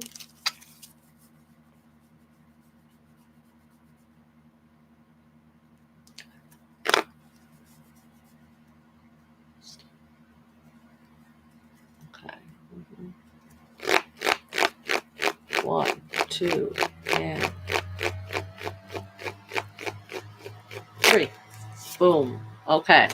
So the first card we got for you is the 3 of Pentacles. So you're really working on something. You know, you're working on creating something really solid and stable for yourself, because that's what Pentacles is about. It's about something physical, groundedness, abundance. Okay, like, and you've been putting hard work in on this. Like it's also it's the card of apprenticeship. So I don't know if you are teaching someone or you are being taught about something new, but it could symbolize that. You're only at the beginning though of what you're creating. Like this is only the first hallway. This is going to be an entire chapel. So perhaps there is some actual maybe physical housework I'm feeling like could even be working on, like that needs to come to a completion. Okay, but either way, it's like a really positive sign that whatever it is that you are working on and putting all this energy and effort into, it is going to make you something, like it is going to lead to something that is really positive and beneficial for you. Okay, but you just have to recognize that you're only at the beginning of it, and it's going to take more work and time in order to get to that final stage. This is only like, it's like I always look at it as like it's like the first third of the race, so to speak. Okay, that's funny. First, third, because it's the Three of Pentacles. So, trying to think if there's anything else I can think of with this card. It's like you got blue skies for it. You know, that says that like the way is clear, like whatever it is like you're working on consistently. But let's pull another card because that's going to help me understand a little bit better. For Marine. Yeah. What's the next part of the message? 1, 2, and 3. Expand, please. Wow, it's funny because we got the card for home again, like inside your like actual home, like you doing something activity wise, and you're doing this repetitively again and again and again and again, and it's because you're getting really good at something. So I don't know if you've been practicing some new skills at home, because this is actions. So it's like you're not only are you like building something and it's being, you know, like made stable and secure, and it's like an end goal project of yours that's going to be happening. It's like whatever new skill it is that you're putting to use, it is like you practicing it at home is going to be harmonious. Like this is a harmony card. Okay, so it's like your home life will be peaceful. You know, it could also be that you're practicing something with someone else over and over and over again, like getting really good at a dance, so to speak. You know, think about it a little bit like that. But ultimately, it's like, honestly, these are pretty simplistic cards when it comes to their meaning. You know, it's like that home is off in the distance there, but it's stable, it's secure, it's built, it's there for you. And I don't know. I just keep getting Venus and harmony, like something, I don't know, like look at your astrology chart when it comes to your Venus and see what is going on there for some reason, is what like they're saying. Like that's going to help you understand a little bit more about what is going on here with you. Because Venus is the one about that. Venus is the ruler of things that are harmonious. She really wants things to go over smoothly. She wants things to be beautiful. She pays attention to detail. You know, and so it's like whatever you're building, it's like you're the one that is paying attention to every single little tiny detail. And again, but it's about repetition. So it's like you're getting really good at something. You're doing something and you're getting really, really good at it. And it will be of value. Eventually, though, it's going to have to come out of the home in order for it to be seen and be given the acknowledgement, for you to show off your skills, so to speak. So I don't know if you've been doing anything energetically or not, or something, like maybe you're even pulling cards or something yourself. Like, you know what? Actually, I had a thought about you the other day, and I thought to myself, how cool would it be? I bet you have a lot of interesting stories when it comes to being like a nurse, right? Like you work in the medical field. How cool would it be if you put like your best stories and did like little YouTube shorts of them and stuff like that? Because I mean, I watch shorts and stuff all the time. I don't know. It just came to my head the other day. I was literally just driving thinking about you, and I was like, you know, that would be probably really cool if she were to record stories like that, you know, because I'm sure, again, medical field always has tons of crazy stories to tell. And I just feel like you'd be really good at it and people would want to watch and listen. So I'm just going to say that. I haven't looked at the chat yet. So we're going to pull the last card for Marine. 1, 2, and 3. Wow, right at the front. Oh, baby. We got the Lovers card. So this is about true divine union. Like this is about really being seen for who and what you really are, and feeling that love and feeling that connection with someone. So I would say if that's what you're building towards, okay, that's funny, because if that's what you're building towards, then looking at the Venus in your chart, where that's at, is going to help you identify exactly like kind of like what your love language is, as far as what makes you feel most seen, what makes you feel most validated. And ultimately you're leading to that. So I don't know, like hold out hope for that. Like you're at the beginning of it, right? Like you're if that's the goal, to end up getting to that place, you are putting in the work to get there, but it's still a little ways away. You know what I'm saying? I don't want to be like, oh, it's so far away. No, it's still a little ways away, but it is coming.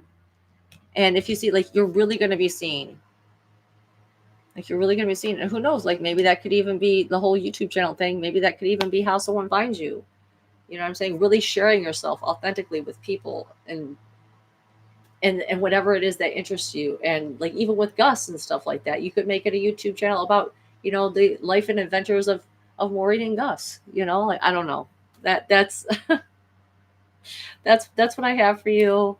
Again, we got the sun card again on the bottom, which is very interesting. So the sun is really driving us forward. The truth is really being shown here. Seeds that have been planted are being nurtured. Okay, so I really am praying the best for you. Mm-hmm. I want to see you happy.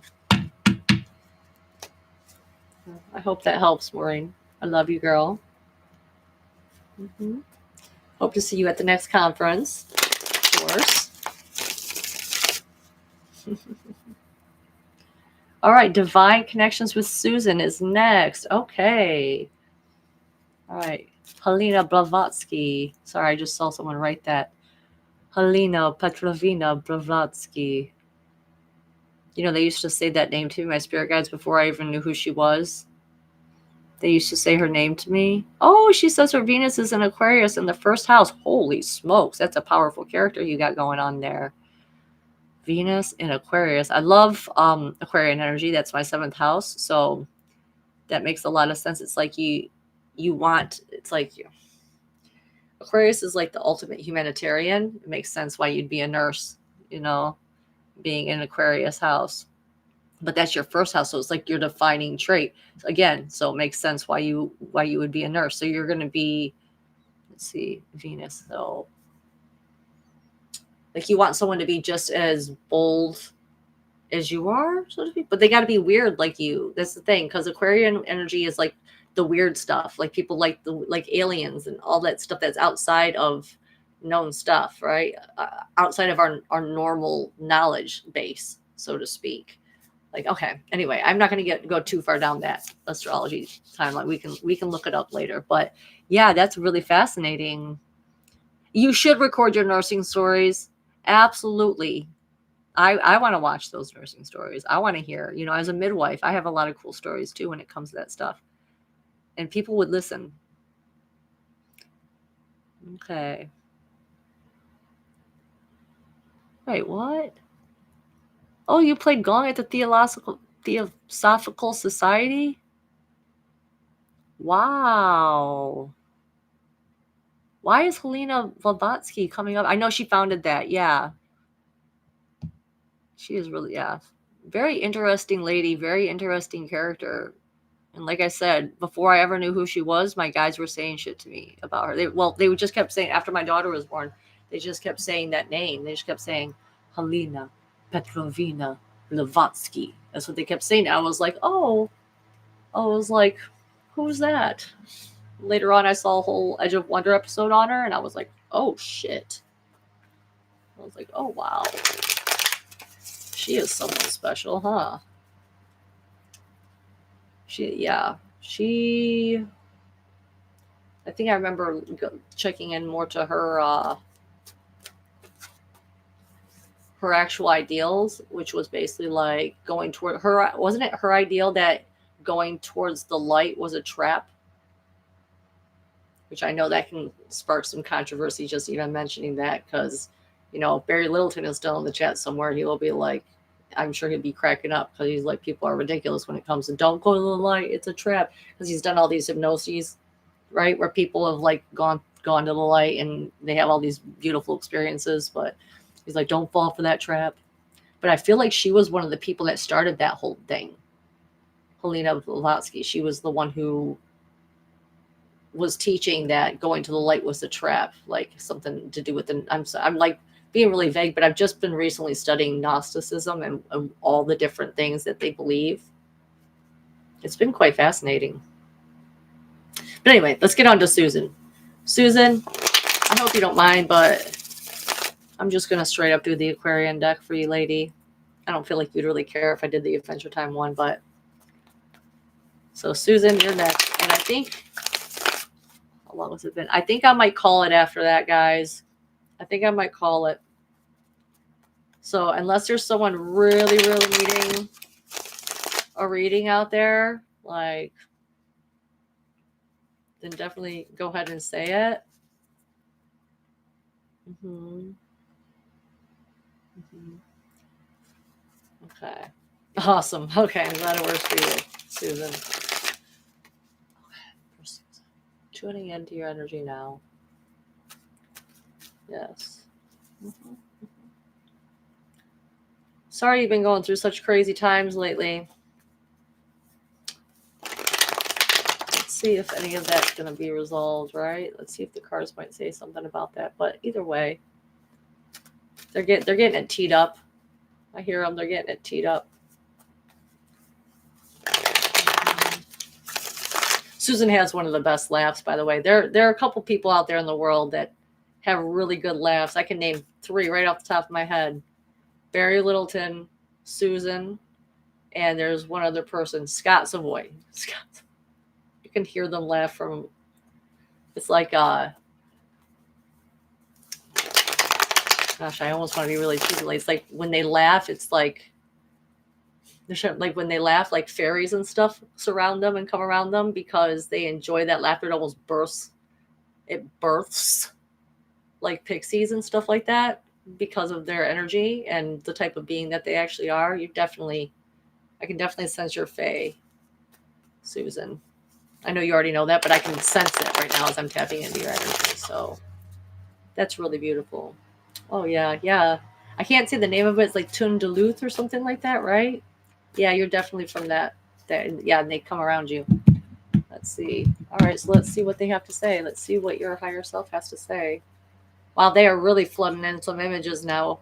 It's really beautiful stuff, though. Okay. Yeah, I know. Because it's like one fairy is excited to be with another, almost like yeah. Oh yeah. Okay. 1, 2, and 3 for Susan. Oh, baby girl. So the first card we got for you is the 3 of Swords, which, is saying like perhaps someone could have, there's been things that have been said to you, said about you, said to you, that have really kind of gotten under your skin, so to speak. And they've gotten under your skin in a way to where it's almost become internal belief. Like it's become part of your internal belief system. And to the point where it's like you almost kind of, you'll radiate that. And it's almost like you expect that. It's like your inner belief, that subconscious belief that this is what you're expected to get. This is what you're expected to get. But truly it's not actually. And what it is that you need to figure out what those inner belief systems that you're telling yourself, this is what I deserve type of thing, without realizing. I'm not saying you think, oh, I deserve a narcissist to come to me, blah, blah, blah. I don't think that. You don't consciously think that. But on some subconscious level, I feel like because you have lived such an extensive history with incidences like that, that now it's become part of your core of in your heart, and it needs to be removed. It needs to be removed. You got to put some focus in on it and figure out which one of those things, because they're bringing it like this last narcissist that you've had to deal with, right? Like they're highlighting it by the things that trigger you the most. What is it that is triggering you the most? You know what I'm saying? Those are the things that some part of you inside believes that that's what the world is always going to give you. You just, like I said, this is not on a conscious level. This is subconscious. Okay. And the way you bring things, the subconscious doesn't have to stay subconscious. Okay. It is brought forward into the consciousness with the light of the consciousness, which is like your free will of what you're going to think about. Okay. So it's like you really got to take those swords out and drive it home. Like, no, I don't deserve that shit. Hell no, do I deserve someone treating me that way? I've never deserved that, and I never will deserve that ever again. So we need to clean that up. Affirmations might help, but first just figuring out and maybe writing down for yourself, asking your guides what is it that someone did to me? And this could even go back way farther than you even realize. It really could. But you won't know until you really start asking your guides to tell you, okay, what is that inner belief system that I have running in on autopilot that is allowing these types of individuals into my life. You know what I'm saying? Because I want that time to be over for you. You know, I want you to be able to talk about joyous times and happiness, which I know you have, you know, but you do seem to be attracting these types of people. And that is, they're also saying like something about needing to clear off the, what is that? It's not just the heart, it's the thymic gland of some sort, like the thymic energy center here, like that. It's like a magnet, okay, for emotions and energies that aren't yours. That needs to be, the clearing needs to be done on this. Okay, so that's what they're saying. But anyway, let's keep going. What's the next part of the message for Susan? 1, 2, and 3. The Phoenix. That's right. You're the Phoenix. Okay, we got a return card. Wow, it's basically just what I just got done saying to you. This is basically exactly, okay, you need to put the words aside for a minute. Put your own thoughts aside for a minute. Okay, and realize that whatever is in that subconscious is something that you aren't actively consciously thinking about right now. You need to take the light of your consciousness and you need to go inside internally and figure out what is really going on in there. You know, where is this really coming from? Because patterns repeat because the original pattern wasn't identified. The original trigger, the original event, which could even be from before you had memories, quite honestly. You know, and if that is the case, then I'm just going to ask that spirit really help you remove those things, like when you sleep and stuff like that. I'm going to ask that they work with you in dreams, in the dream space, to help you remove that. But there's like, okay, for me, I'll give you an example. Okay, like I experienced a hardcore rejection, okay, by the masculine figure in my life when I was about 4 years old, and then that pattern just kept repeating and getting kind of in a worse way until I could finally go back and see it and correct it and realize, oh, okay, wait a second. I have to go back to that child version of me that experienced that first rejection. And I have to talk to that child version of me and explain to them, no, actually, you got it wrong. Because a child is going to always be egocentric and they're always going to blame themselves in some way. And so they're going to misconstrue things and the reasons behind why certain things happen. And a lot of times we don't even know that that's what needs to go and be corrected. It's just that when we enter certain situations, we'll be triggered in a certain way. And then we'll cut that age that we were when that first trigger, when that first trauma happened, is what will come out. And it'll be easy for other people to see, but not for yourself. You know, and it's because that child version of you needs the adult version of you to talk to it. But you can't do that without doing the journey into the heart. Okay. In order to take these swords out, these things that were communicated to you that were not meant to stay. Okay. So let's go ahead and pull one more. I will look at the chat and see if you're saying anything after the last pull. Okay. So the last part for Susan. Yes. 1, 2, and the last part of the message for Susan. 1, 2, and 3. Okay, so this is actually a good sign of where you're going. Okay, so it shows that you're really going to do the work, and I'm happy to see this card. This is the Queen of Pentacles. This is someone who is very stable, secure, and grounded, and you definitely have that energy to me, in my opinion. Okay, she's also a very swift and fast thinker, but she might be a little bit slower to act on things because that's what Pentacles energy is. It's slow to act, right? It's like a snowball effect that needs to get rolling. So it's like you're really going to put your focus, like your laser focus and attention on what it is that you're trying to manifest and create for yourself, which in this case would be removing those self-limiting beliefs that are allowing you to attract the same type of person and individual into your life repeatedly. Okay, and realize that you are being cloaked. Okay, you're being cloaked with innocence. You're being cloaked with purity. Like the shadow, like it's like I just see the shadow just burning away. It's like whatever shadow parts of yourself that haven't been integrated, it's like those are just burning away as you put your focus on this intention, which is to help you never be in that position again, that position that you were just been recently being put in. Okay. I mean, she's a powerful manifester. I mean, look, she's even got red hair like you right now. You see that? She's a powerful manifester. She's a royalty. I mean, isn't that what the the Tundaluth. I know I'm saying that wrong, but that's what they are, right? They're the light, the enlightened ones, right? Or the light being ones. Like you have real magical capabilities and abilities. We know this about you. I mean, look at the energy work that you're able to do. I mean, you're literally able to feel what other people feel just by being around them physically. You know what I'm saying? But now it's time to stop and take a break, put that aside, because you really got to focus on what keeps attracting those fucking pieces of shit to be in your life. Because we want to put a stop to that. And you will. And you have protection. And this is good. Like I said, this is going to help you burn away those shadow aspects of yourself that may have been hanging around for a while. But there really isn't very much of them, because look at the cloak. It's only little specks here and there. You're going to alchemize this shit.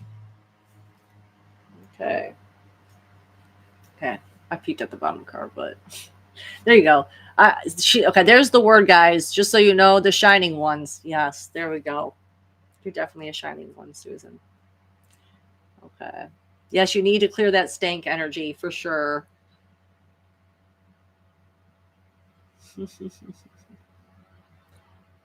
All right, that's it for the card pulls. Wow, okay, so there wasn't anyone. Wow, so I had just enough energy to do the card pulls that I wanted to do.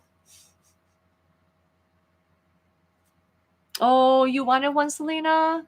I can do one for you. I'm feeling a little like it's like I needed to get over that wave of that caffeine that was hitting me. Oh, you sure? Okay. Missing Time wanted one.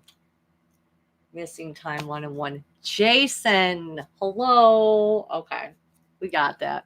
Jason, I got you. Okay, is it okay?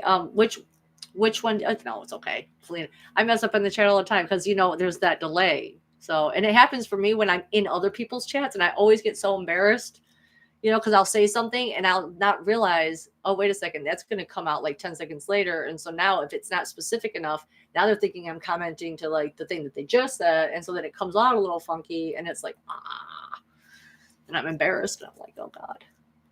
Okay. So, which deck would you like? Adventure Time or Aquarian? Missing Time. I see you, Eric. I see you saying that too. Aquarian. Awesome. Perfect. Okay. If I have the energy after this one, Eric, I'll get to you. Okay. Yes.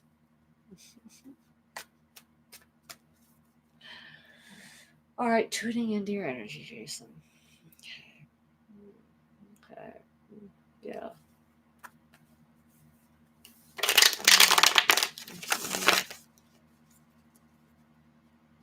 Yeah, I'm asking that your higher self and your guides please assist me. Okay. First of all, you have like a fucking entourage going on. Like you're joking. As I'm seeing you come forward to the table, it's like you really have some powerful beings behind you. Like, sorry, got some issues going on.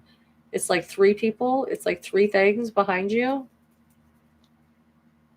So you definitely have some guidance.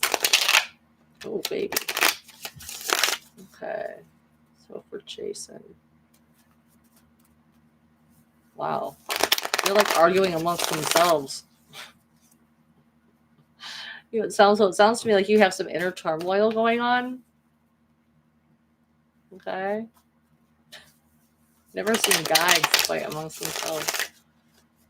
Okay. They're like, I want him to listen to me. And the other one's like, no, I want him to listen to what I want. Okay. That could create some confusion. Okay. All right, last shuffle for Jason. Jason. Please assist me. What message would his higher self like to give? I'm not even going to ask those 3 fighting guys. What message would his higher self like to give? His highest self. What message does it need to receive? Okay. 1, 2, and 3. Okay, first of all, we got a return from the collective card read, which is the Six of Rods. Okay, so if there's something that you want, if there's some goal that you're aiming towards, you want to be successful and you want to go get that thing, you want to win that thing back, right? There's actions you're going to need to take to do that. And you can't have that thing, you can't have that successful crown victory unless you are willing to take those actions necessary to have it. Okay? What actions are those that you need to take? I'll tell you right now, it's not the ones you've been doing. It's not the actions you've been taking. It is time to do something in a completely new and different way in order to get that thing you want and to be triumphant and to be successful. Trying to see if there's anything else. Like you want to ride in on that white horse, so to speak. You know what I'm saying? Like you can't do that unless you take certain actions in order to be that thing. Just looking at this guy a little bit more. Sometimes I look a little more deeply into the cards to see if Spirit wants to point out anything. Like you want to feel like the king of your castle? Well, then have a castle. First, have a castle. Become the king. You know, to have that end goal. But let's see what else the cards have to say first, because I know I have this. I'm having a whole bunch of, like I said, I got those 3 guides that are around you, and I'm trying to just listen to your higher self. What's your higher self want to say? 1, 2, and 3. Okay. Got a lot of rods energy here, so there are some things that are just burning inside you. Okay, it's like all these things are just coming at you all at once, and you're kind of just like, whoa, whoa, whoa, whoa, whoa. You know, like, how am I supposed to take all this stuff? You know, it feels like you're being attacked. You're getting defensive. But in truth, you're not even being touched. You're not even being touched. You're not being attacked. Okay, like what you need to do is you need to hold your ground. And you need to calm yourself down a little bit and ask yourself who's in the driver's seat. You know what this card is reminding me of? It's reminding me of the 3 guys that I see like fighting over who's going to guide you and to do what they want you to do. You know, it might be time for a guide switch up, a guide change up. You can do that. You know, you can fire your guides if they aren't working out for you. And if you aren't happy with where your life is right now, then that might very well be the thing. Because like I said, I feel multiple beings around you all influencing you. Okay.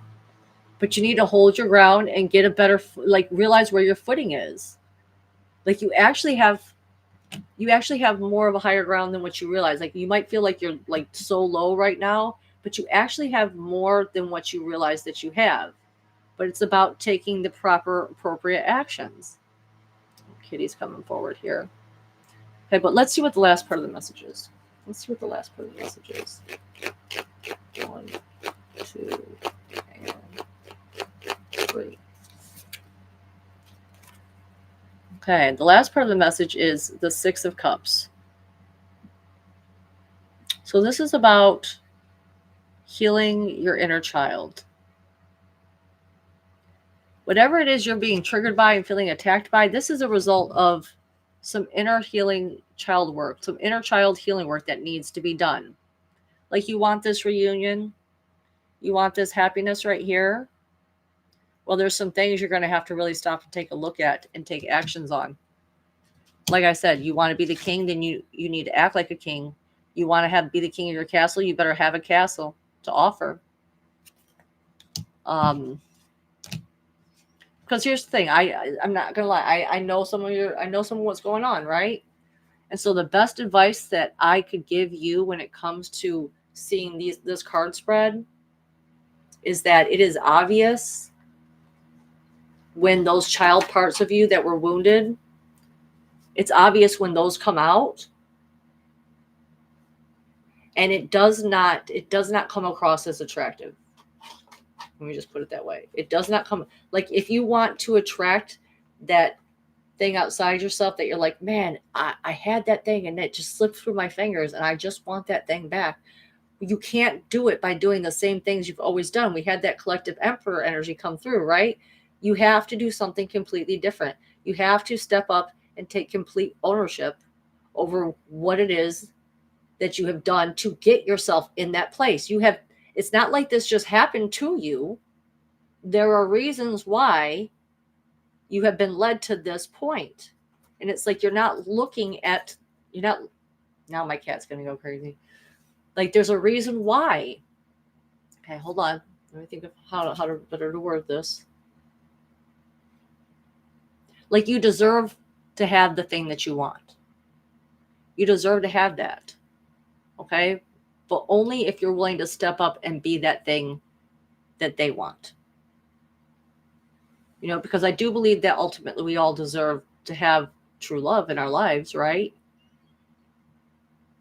But you have to be willing to step up and do a complete overhaul. You can't expect it to happen overnight. You can't keep pressuring people to do the thing that you want to do and to bend to your will, because that's exactly what your guides are doing. Like, this is what I see them doing to you. It's just like, they're like, no, do this. No, do that. No, say this thing, say that thing. It's like, has it worked thus far? Has the technique that you are using, the actions that has it worked thus far? And I can tell you, it is doing the exact opposite of what you want it to do.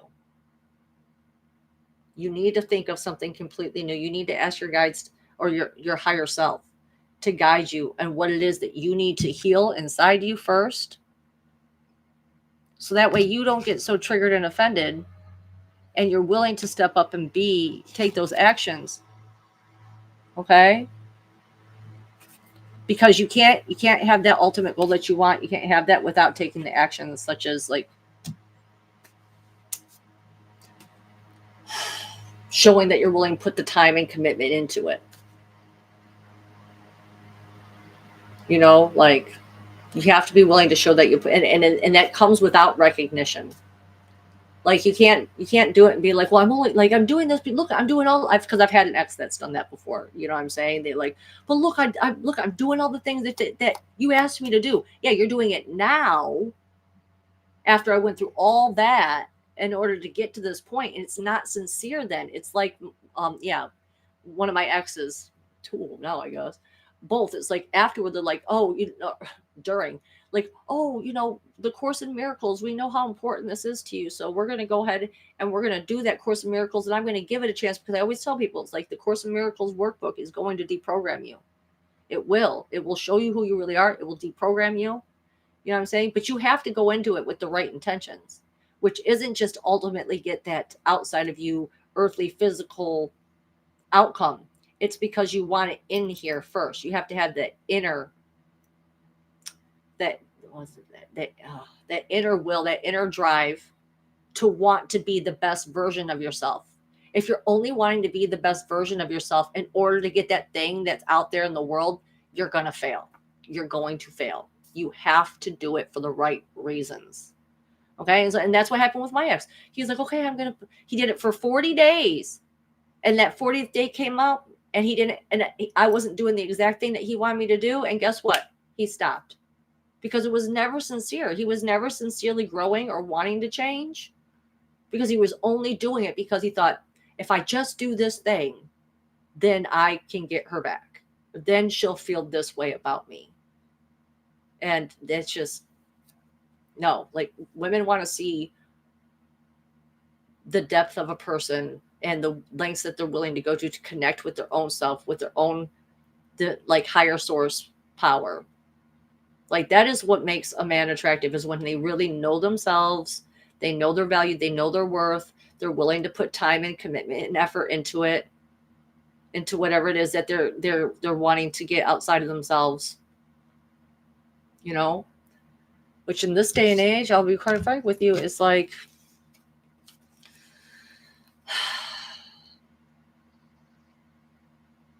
you gotta have some type of savings. You gotta have some type of, like, especially if you're dealing with single mothers, like, you can't expect a single mother not to feel like she's pulling the weight of another child if she's the one having to front the bill. And I'm sorry, I hope I didn't get too personal there. You know what I'm saying? I just know from being a single mother, and I want best for my girlies. I want best for my girlies. And Again, I'm not saying that you can't be the best option, but you have to do something completely new and better, and it's going to take time, and you need to put aside any pressure of wanting instant gratification, because instant gratification is like nothing worth having happens overnight like that. Nothing worth really having is just like that, a real relationship, a real intimate, what is it? Supportive building of two people coming together and creating a life together. It's like that is something that is built. It takes time. Anyway, I didn't look at the chat while I was doing that, and I noticed that one of my favorite crystals was on the floor, one of them that I added to my manifestation spread. So I don't know, since this was popping out, I'm just going to show this to you and recommend that you get raw ruby. I don't usually give crystal suggestions, but apparently these raw, see how it has this, it's basically six-sided. It grows like this. You know what I'm saying? It grows in columns like this. And so this is like a Saturn type energy. And Saturn type energy is good for discipline and structure, and like building like a schedule for yourself, or like structurizing yourself, like your life more. So if you don't have one of these, I just highly suggest that maybe you get one. And for me, it's like this is like a magic stone. I use this for one of my magic tricks that I do. Not really a trick, one of my magic things. If I want to know a person's true intentions and who they really are, I'll ask the stone to tell me, because these are connected to the Akashic records. And so I would just spin it and I would just say to the universe, like, reveal their true intentions to me, reveal who they really are to me. And within 24 hours, I usually get a whole download about it. Oh, it is. Ruby is really special to you. Well, get some raw ruby. It's not that very expensive. And this is really good for, like I said, restructuring yourself discipline wise. Oof. I really hope that helped. I hope I didn't go too hard, Jason. I really want to see the best for everyone here. I really do. Okay, who was it? There was one more person. I feel like we could do that. Okay. Eric.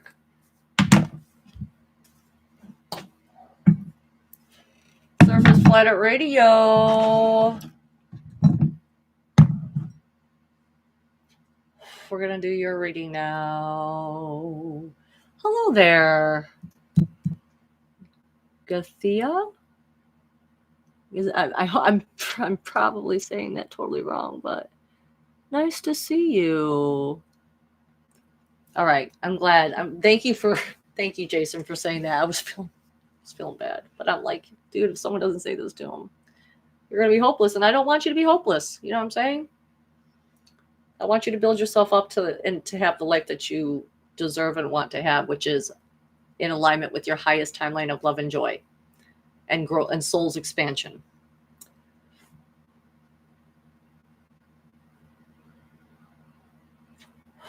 Oh shit.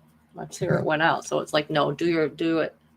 Do the reading for Eric first, and then I'm gonna be done. And then we're gonna head on out. And guess who's scratching at the door? Did you hear that? My cat.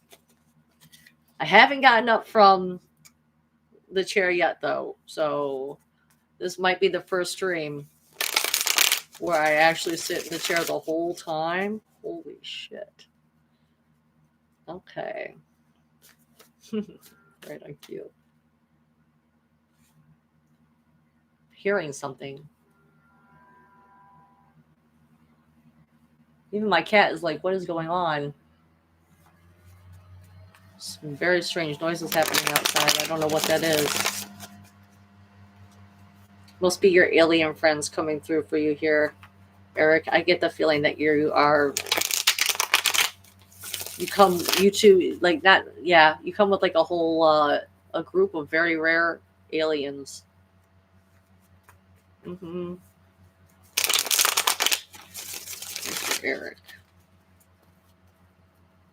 Like, I guess they speak in low hums, low buzzing.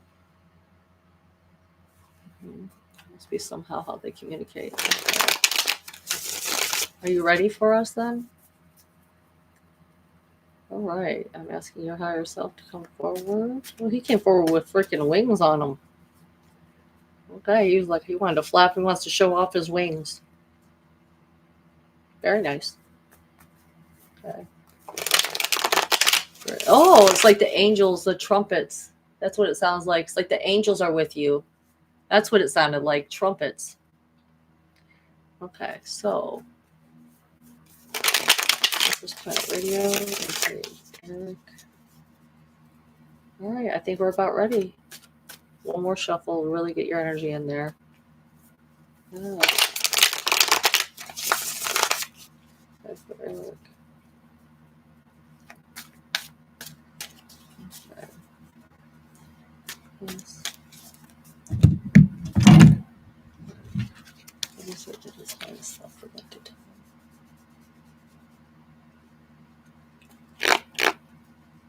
One, two, and three.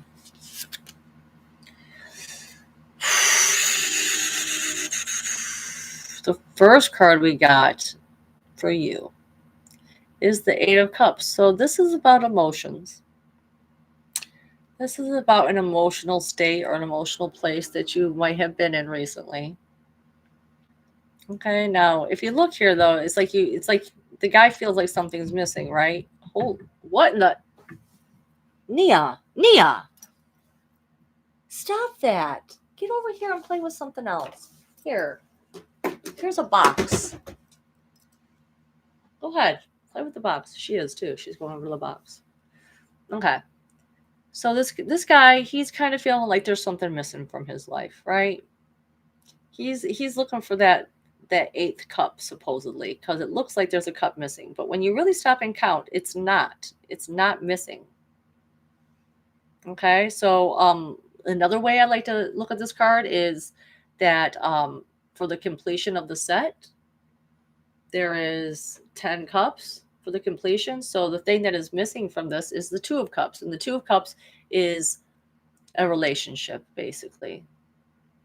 It's in a relationship of some sort where you are seen for who you are, where you're able to be known, you're able to share yourself with another, and another is able to share themselves with you.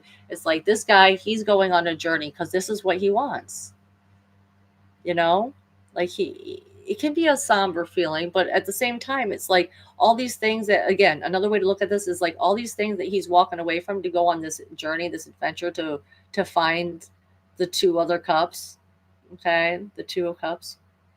All that will still be there when he gets back.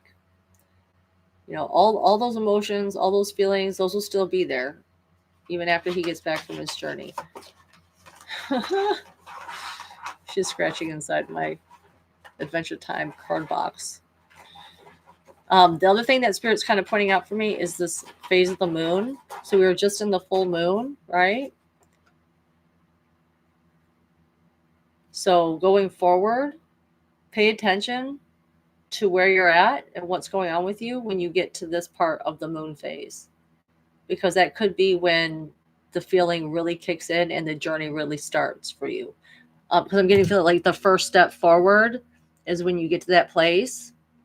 You're like, okay, I'm ready to go on this journey. It doesn't, like, even though he's looking kind of somber, he's looking kind of sad. It's like, it doesn't have to feel that way. It can feel like exciting, like, oh yeah, I'm getting ready. I'm going to go on this journey. It also was reminding me very much, honestly, of the Six of Swords, which is a card of faith. And the time that you're about to cross the abyss, and where is it I'm going to go? How is it going to show up? What's it going to look like? You know, people like to be able to imagine that type of thing. That's how people manifest the things that they want. But sometimes the best way to do it is just to be like, I have this goal. I want to have this feeling or this experience. And God, you guide me. Guide me to that thing that I want, that I love. Okay. So let's go ahead and pull another card, though, because I'm getting a little too distracted by my kitty cat over here. Sorry, Eric. Last reading of the night. Sorry. 1, 2, and It's going to open up for us. Jesus, it's not. It's the moon card. Wow. So really pay attention to the moon and what's going on with the moon right now for you. I mean, I just got done pointing out that shape of the moon. It's almost the exact same shape. Okay, so what is this moon card about? This moon card is about illusion. It's about duality. It's about extremes. Okay, it's like maybe you need to get to that point where that part of the moon phases. Let's say you're going to do a spell like I did, and you're going to do this ritual, and you're going to do this manifestation page, right? Well, the full moon just passed, so unless you want something taken away from you, you don't want to do a spell right now. You don't want to do a manifestation page for getting something, for gaining something. You don't want that right now. You have to wait until the new moon, and then you want to start. Okay, so it makes sense to me there's only that little sliver, because if you start after, if you do the spell after the new moon, that is going to be bringing something to you. Okay, now with the moon card too, you have to remember that this is about being really creative, being in your element, so to speak, in a way that it's like, I mean, think about it. It can drive you crazy. It can drive you mad. You know, like it's about psychic impressions. It's about, but it's also about like they're saying to me, like, let yourself go to those wild places. You know, don't be, you'll make it back. You'll make it back from there. Okay, because the thing is that the moon card, again, the duality, like you could be completely creative and like just making all this crazy beautiful stuff, or it could drive you completely insane and you feel like you're losing your mind. I just don't get that losing your mind part with you. I get a really positive feeling of it for you. So get really creative. If you're going to do some type of manifestation thing where you're going after wanting to be really seen for who and what you are, and be able to see another person for who and what they are, you know, like get really creative with it. Like, even usually it has two pillars. It reminds me of the two candles I used for the ritual that I did.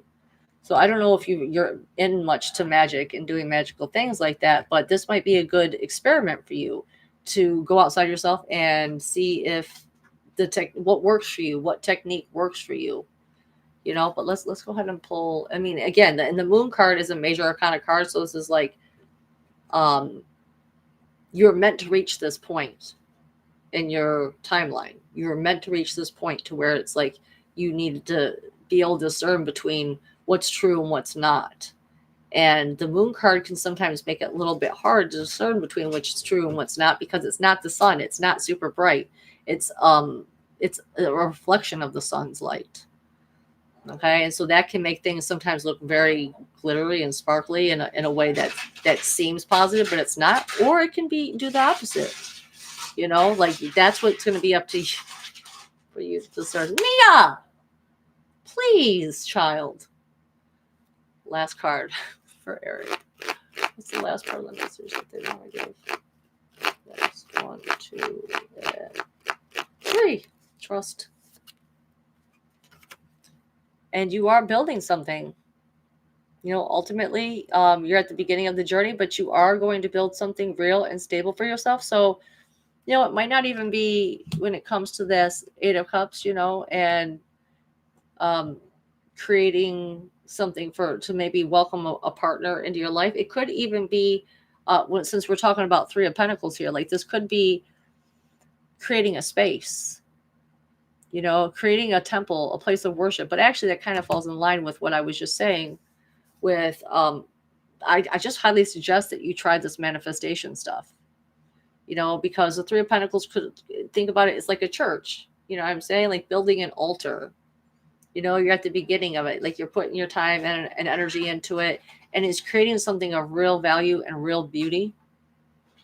Okay. And this is what's going to help you to get to the thing that you want ultimately, which is to feel like you have which is to get those 2 other cups, basically, and to be able to be seen for that and do it in a very creative way. Oh my God, guys, it's not, I'm going to have to get up. She's not stopping. She probably has to use the bathroom or something. Oh, I can't believe it. I almost made it the whole stream without doing this. All right, scat cat. Wow. So close yet so far. So close. Anyway, we're gonna look at look at that. The bottom card for you is the Ten of Cups. That's so funny. That's so fucking funny. Wow. So keep working at it. Keep putting the work into something. Like I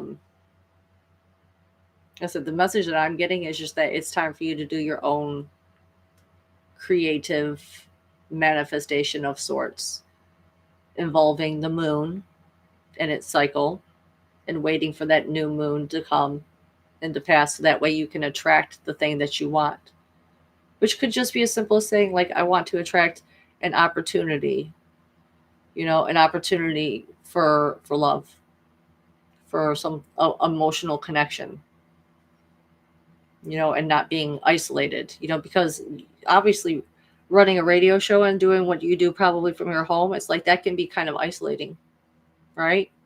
That doesn't make it very easy for you to go to attract someone to you, unless it is that they're being attracted to your show. So, and if that's the case, and if that's what this is saying, I mean, I obviously keep working on what you're doing and putting the time and effort and energy into, because I really do think that you have something really special. Having been on your show, having heard some of your stuff, like I definitely would keep going down that road. I definitely would, because that definitely could be exactly what it is that attracts what you're looking for. Sorry, I just read your comment. Past the point of loony bin. You're all right. We're all there with you. Well, what do you think? This whole group. We're all there. Oh my God, thesis. I'm blushing. Best live ever. I was praying for that. Honestly, I was praying for that today. I was like, let this be one of the best lives I've ever done, God, please.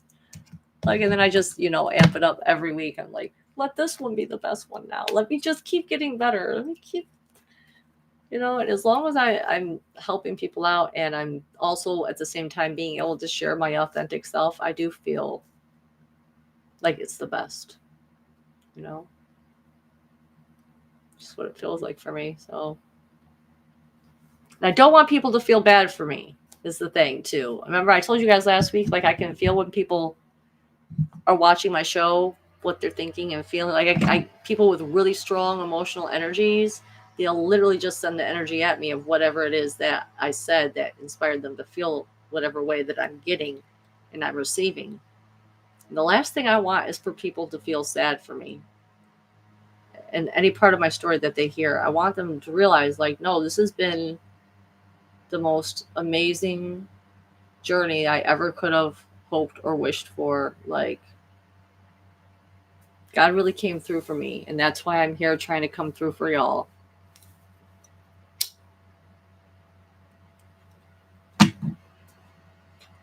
Like, I really surrendered.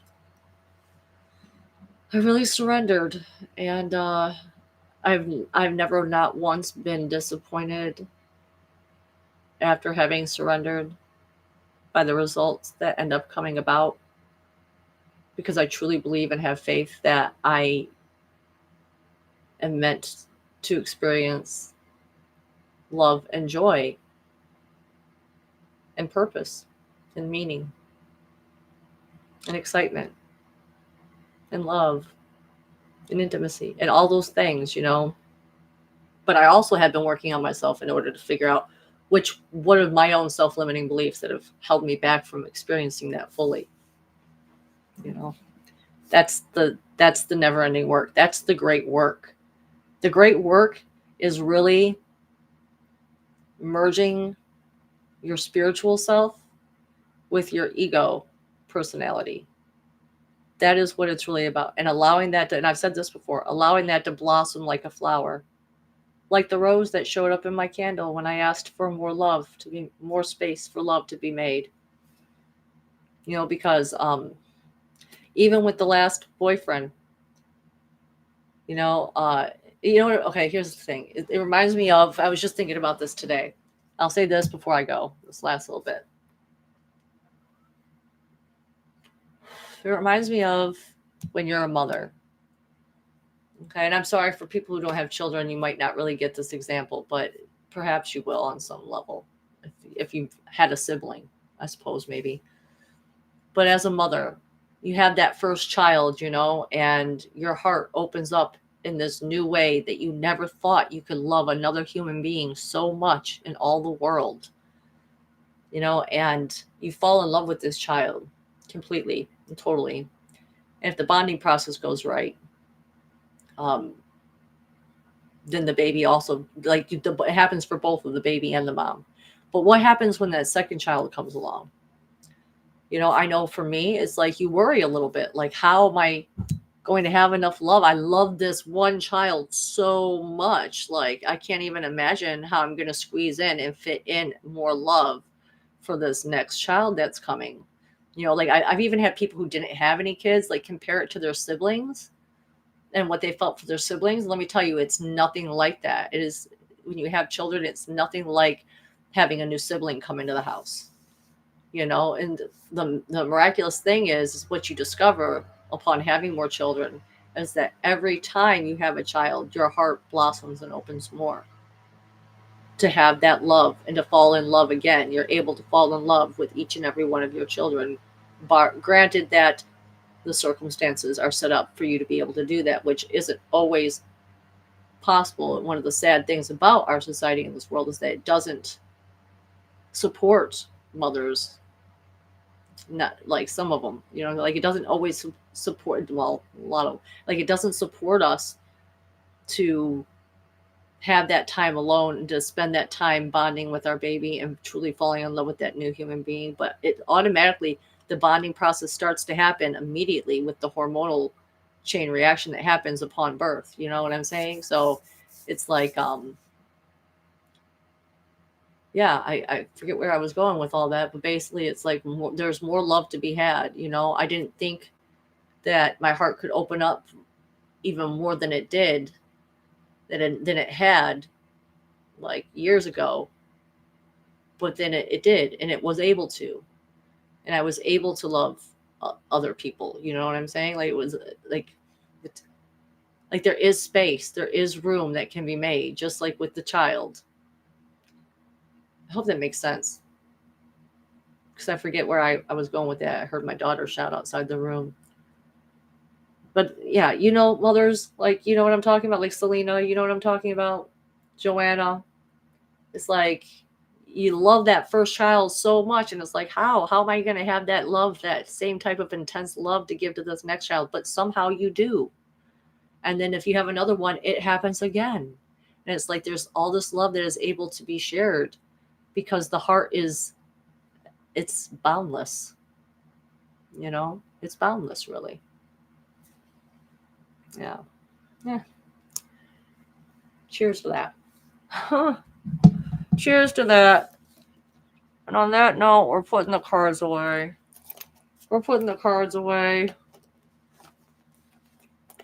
I had a great time here tonight, even with the crying spell at the beginning.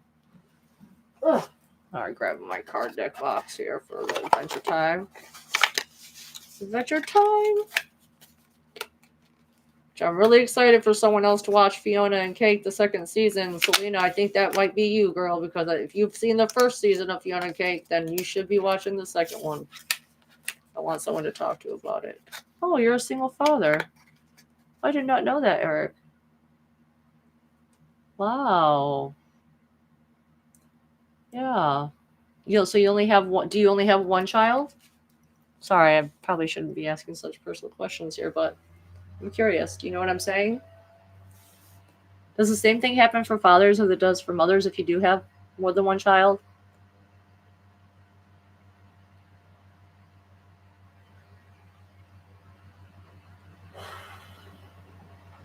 Just one? Okay. Yeah. So that could be, yeah. They're just factoring that in now. You want to be a really good example for that child. By following your heart and your creative passion and doing what you're doing here with your radio show, like, that is a really beautiful example to give them, to show that you're willing to follow your heart and do something that you really love, that where you're able to express your creativity like that, you know? So many people are afraid to get out and do stuff like this, you know, talk, you know, and I get it, because I was at that point at one point in my life. I was there. I can get it, it's a very scary thing to open up and express yourself. But it's the only way you're ever really going to be truly seen, is if you're really, really willing to be vulnerable and share yourself. That's why I'm really hoping that Maureen will start that channel. I want to hear those stories. I'm not going to stop bugging you about it, Maureen. It got in my head. The seed was planted for me. Like, I need to see that show. I need to see those shorts. I need to hear those stories. Maybe you should do something similar, Surface Planet Radio. Have you thought about, I mean, I know you do the radio, but have you thought about putting it visually, like being on YouTube or something? You know, you're not a bad looking guy. People will tune in. You know, get yourself a small little fan base. The regulars that come, and those regulars will help get more people in there, you know?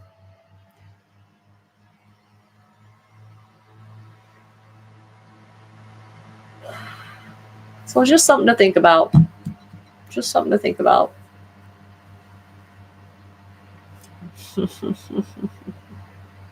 Slap the GoPro on Gus, Jason says. That's hilarious. That would be Adventures with Gus and Maureen. Oh my God. That would be so cool. And see like what he sees when he goes on his walk, what it looks like for him. Did you ever see that? And this is totally random. Did you ever see that freaking, I want to say, that fucking cat that they had the GoPro on, that was like an absolute terror, and he terrorized other cats? Oh my God. I just saw the video in my head. I think he was called Max or something like that. Like, I feel like he was like in some European country or something, and he was like literally would go out stalking and hunting these other fucking cats. And when they would see him, they would run.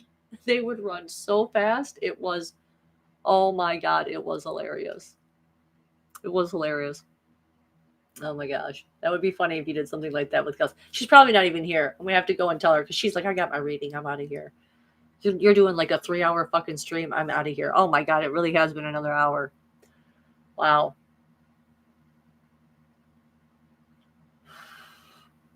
And I only smoked 2 cigs. That's pretty dang good.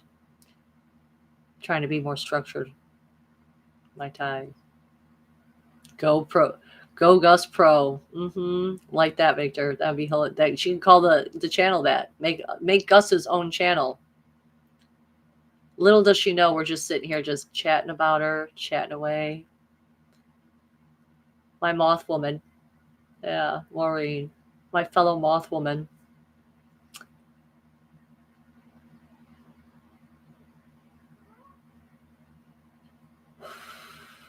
I did go hard tonight. I did. I dug into there. I made more space, guys. I have to stop feeling bad about things. You know, I have to not limit myself to only options and possibilities that I can think of. And I need to let my higher self and God take over now. And that's what I'm going to do. And that's what I've been doing here. I feel like that's what I've been pouring out all the cups in every stream. You know what I'm saying? So that way I could get to that Ace of Cups again. Yeah, it's hard. It's hard because, first of all, I think most people distract themselves from what they feel bad about. You know, it's easy to fix it and forget it. What is that? It's some type of commercial or something. It's like you just do it and forget it. Like, oh, I feel bad about this. Oh, forget it. Well, I feel bad, so I'm going to push it away. You know, sometimes you have to go into those uncomfortable places in order to realize what it is you're really feeling bad about, so that way you can release it. That's not always fun.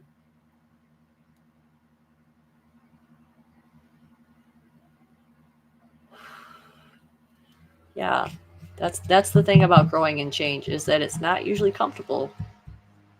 But the places that you get to afterward, it's such a high that you'll see why it's worth it. And I feel bad for the people out there who don't have the courage to go to those places. Okay. Because really, it's the most fulfilling part about life is being courageous, you know, saying what needs to be said, having courage, showing yourself authentically. It takes a very courageous person to do so. Well, you can just hear, I'm drained now. I'm ready to go. We're not going over 3 hours. So I hear my daughter out there laughing away. So, and I got to work tomorrow. I love you all. Thank you for the people who have stayed here throughout the entire thing. I really appreciate you. Get ready to check out. I see people leaving now. It's all right. I love you all. I'm praying for you. Try some manifestation pages. Get some candles. Set your intention. Attract the thing that you want. Know that you deserve it. And trust your higher self. Surrender to your higher self, because it is the only thing. God is the only thing that perceives your best intentions. You cannot see the bigger picture. That is true. All right, sweet ones. Yes. Mwah. I love you guys. We made it through another one. Perhaps I'll be back next week. Perhaps it'll be 2 weeks. I don't know. Even Brian, you stayed to the end. Oh my God. I thought so many people left. Yay. Thanks. I'll text you. Okay. Love you. Love you guys. I want to make sure everyone gets to say goodbye and I can say goodbye to them. Bye. Bye, Thesis. Bye, Victor. Selena. Joanna somewhere. Brian. Chris, possibly. Barry, who knows? He could be here. He could be gone. I don't know. But just know that you'll feel the energy of me saying thank you for being here. Hit the thumbs up on the way out. Share this video if you feel so inclined. And I will see you next time. Bye.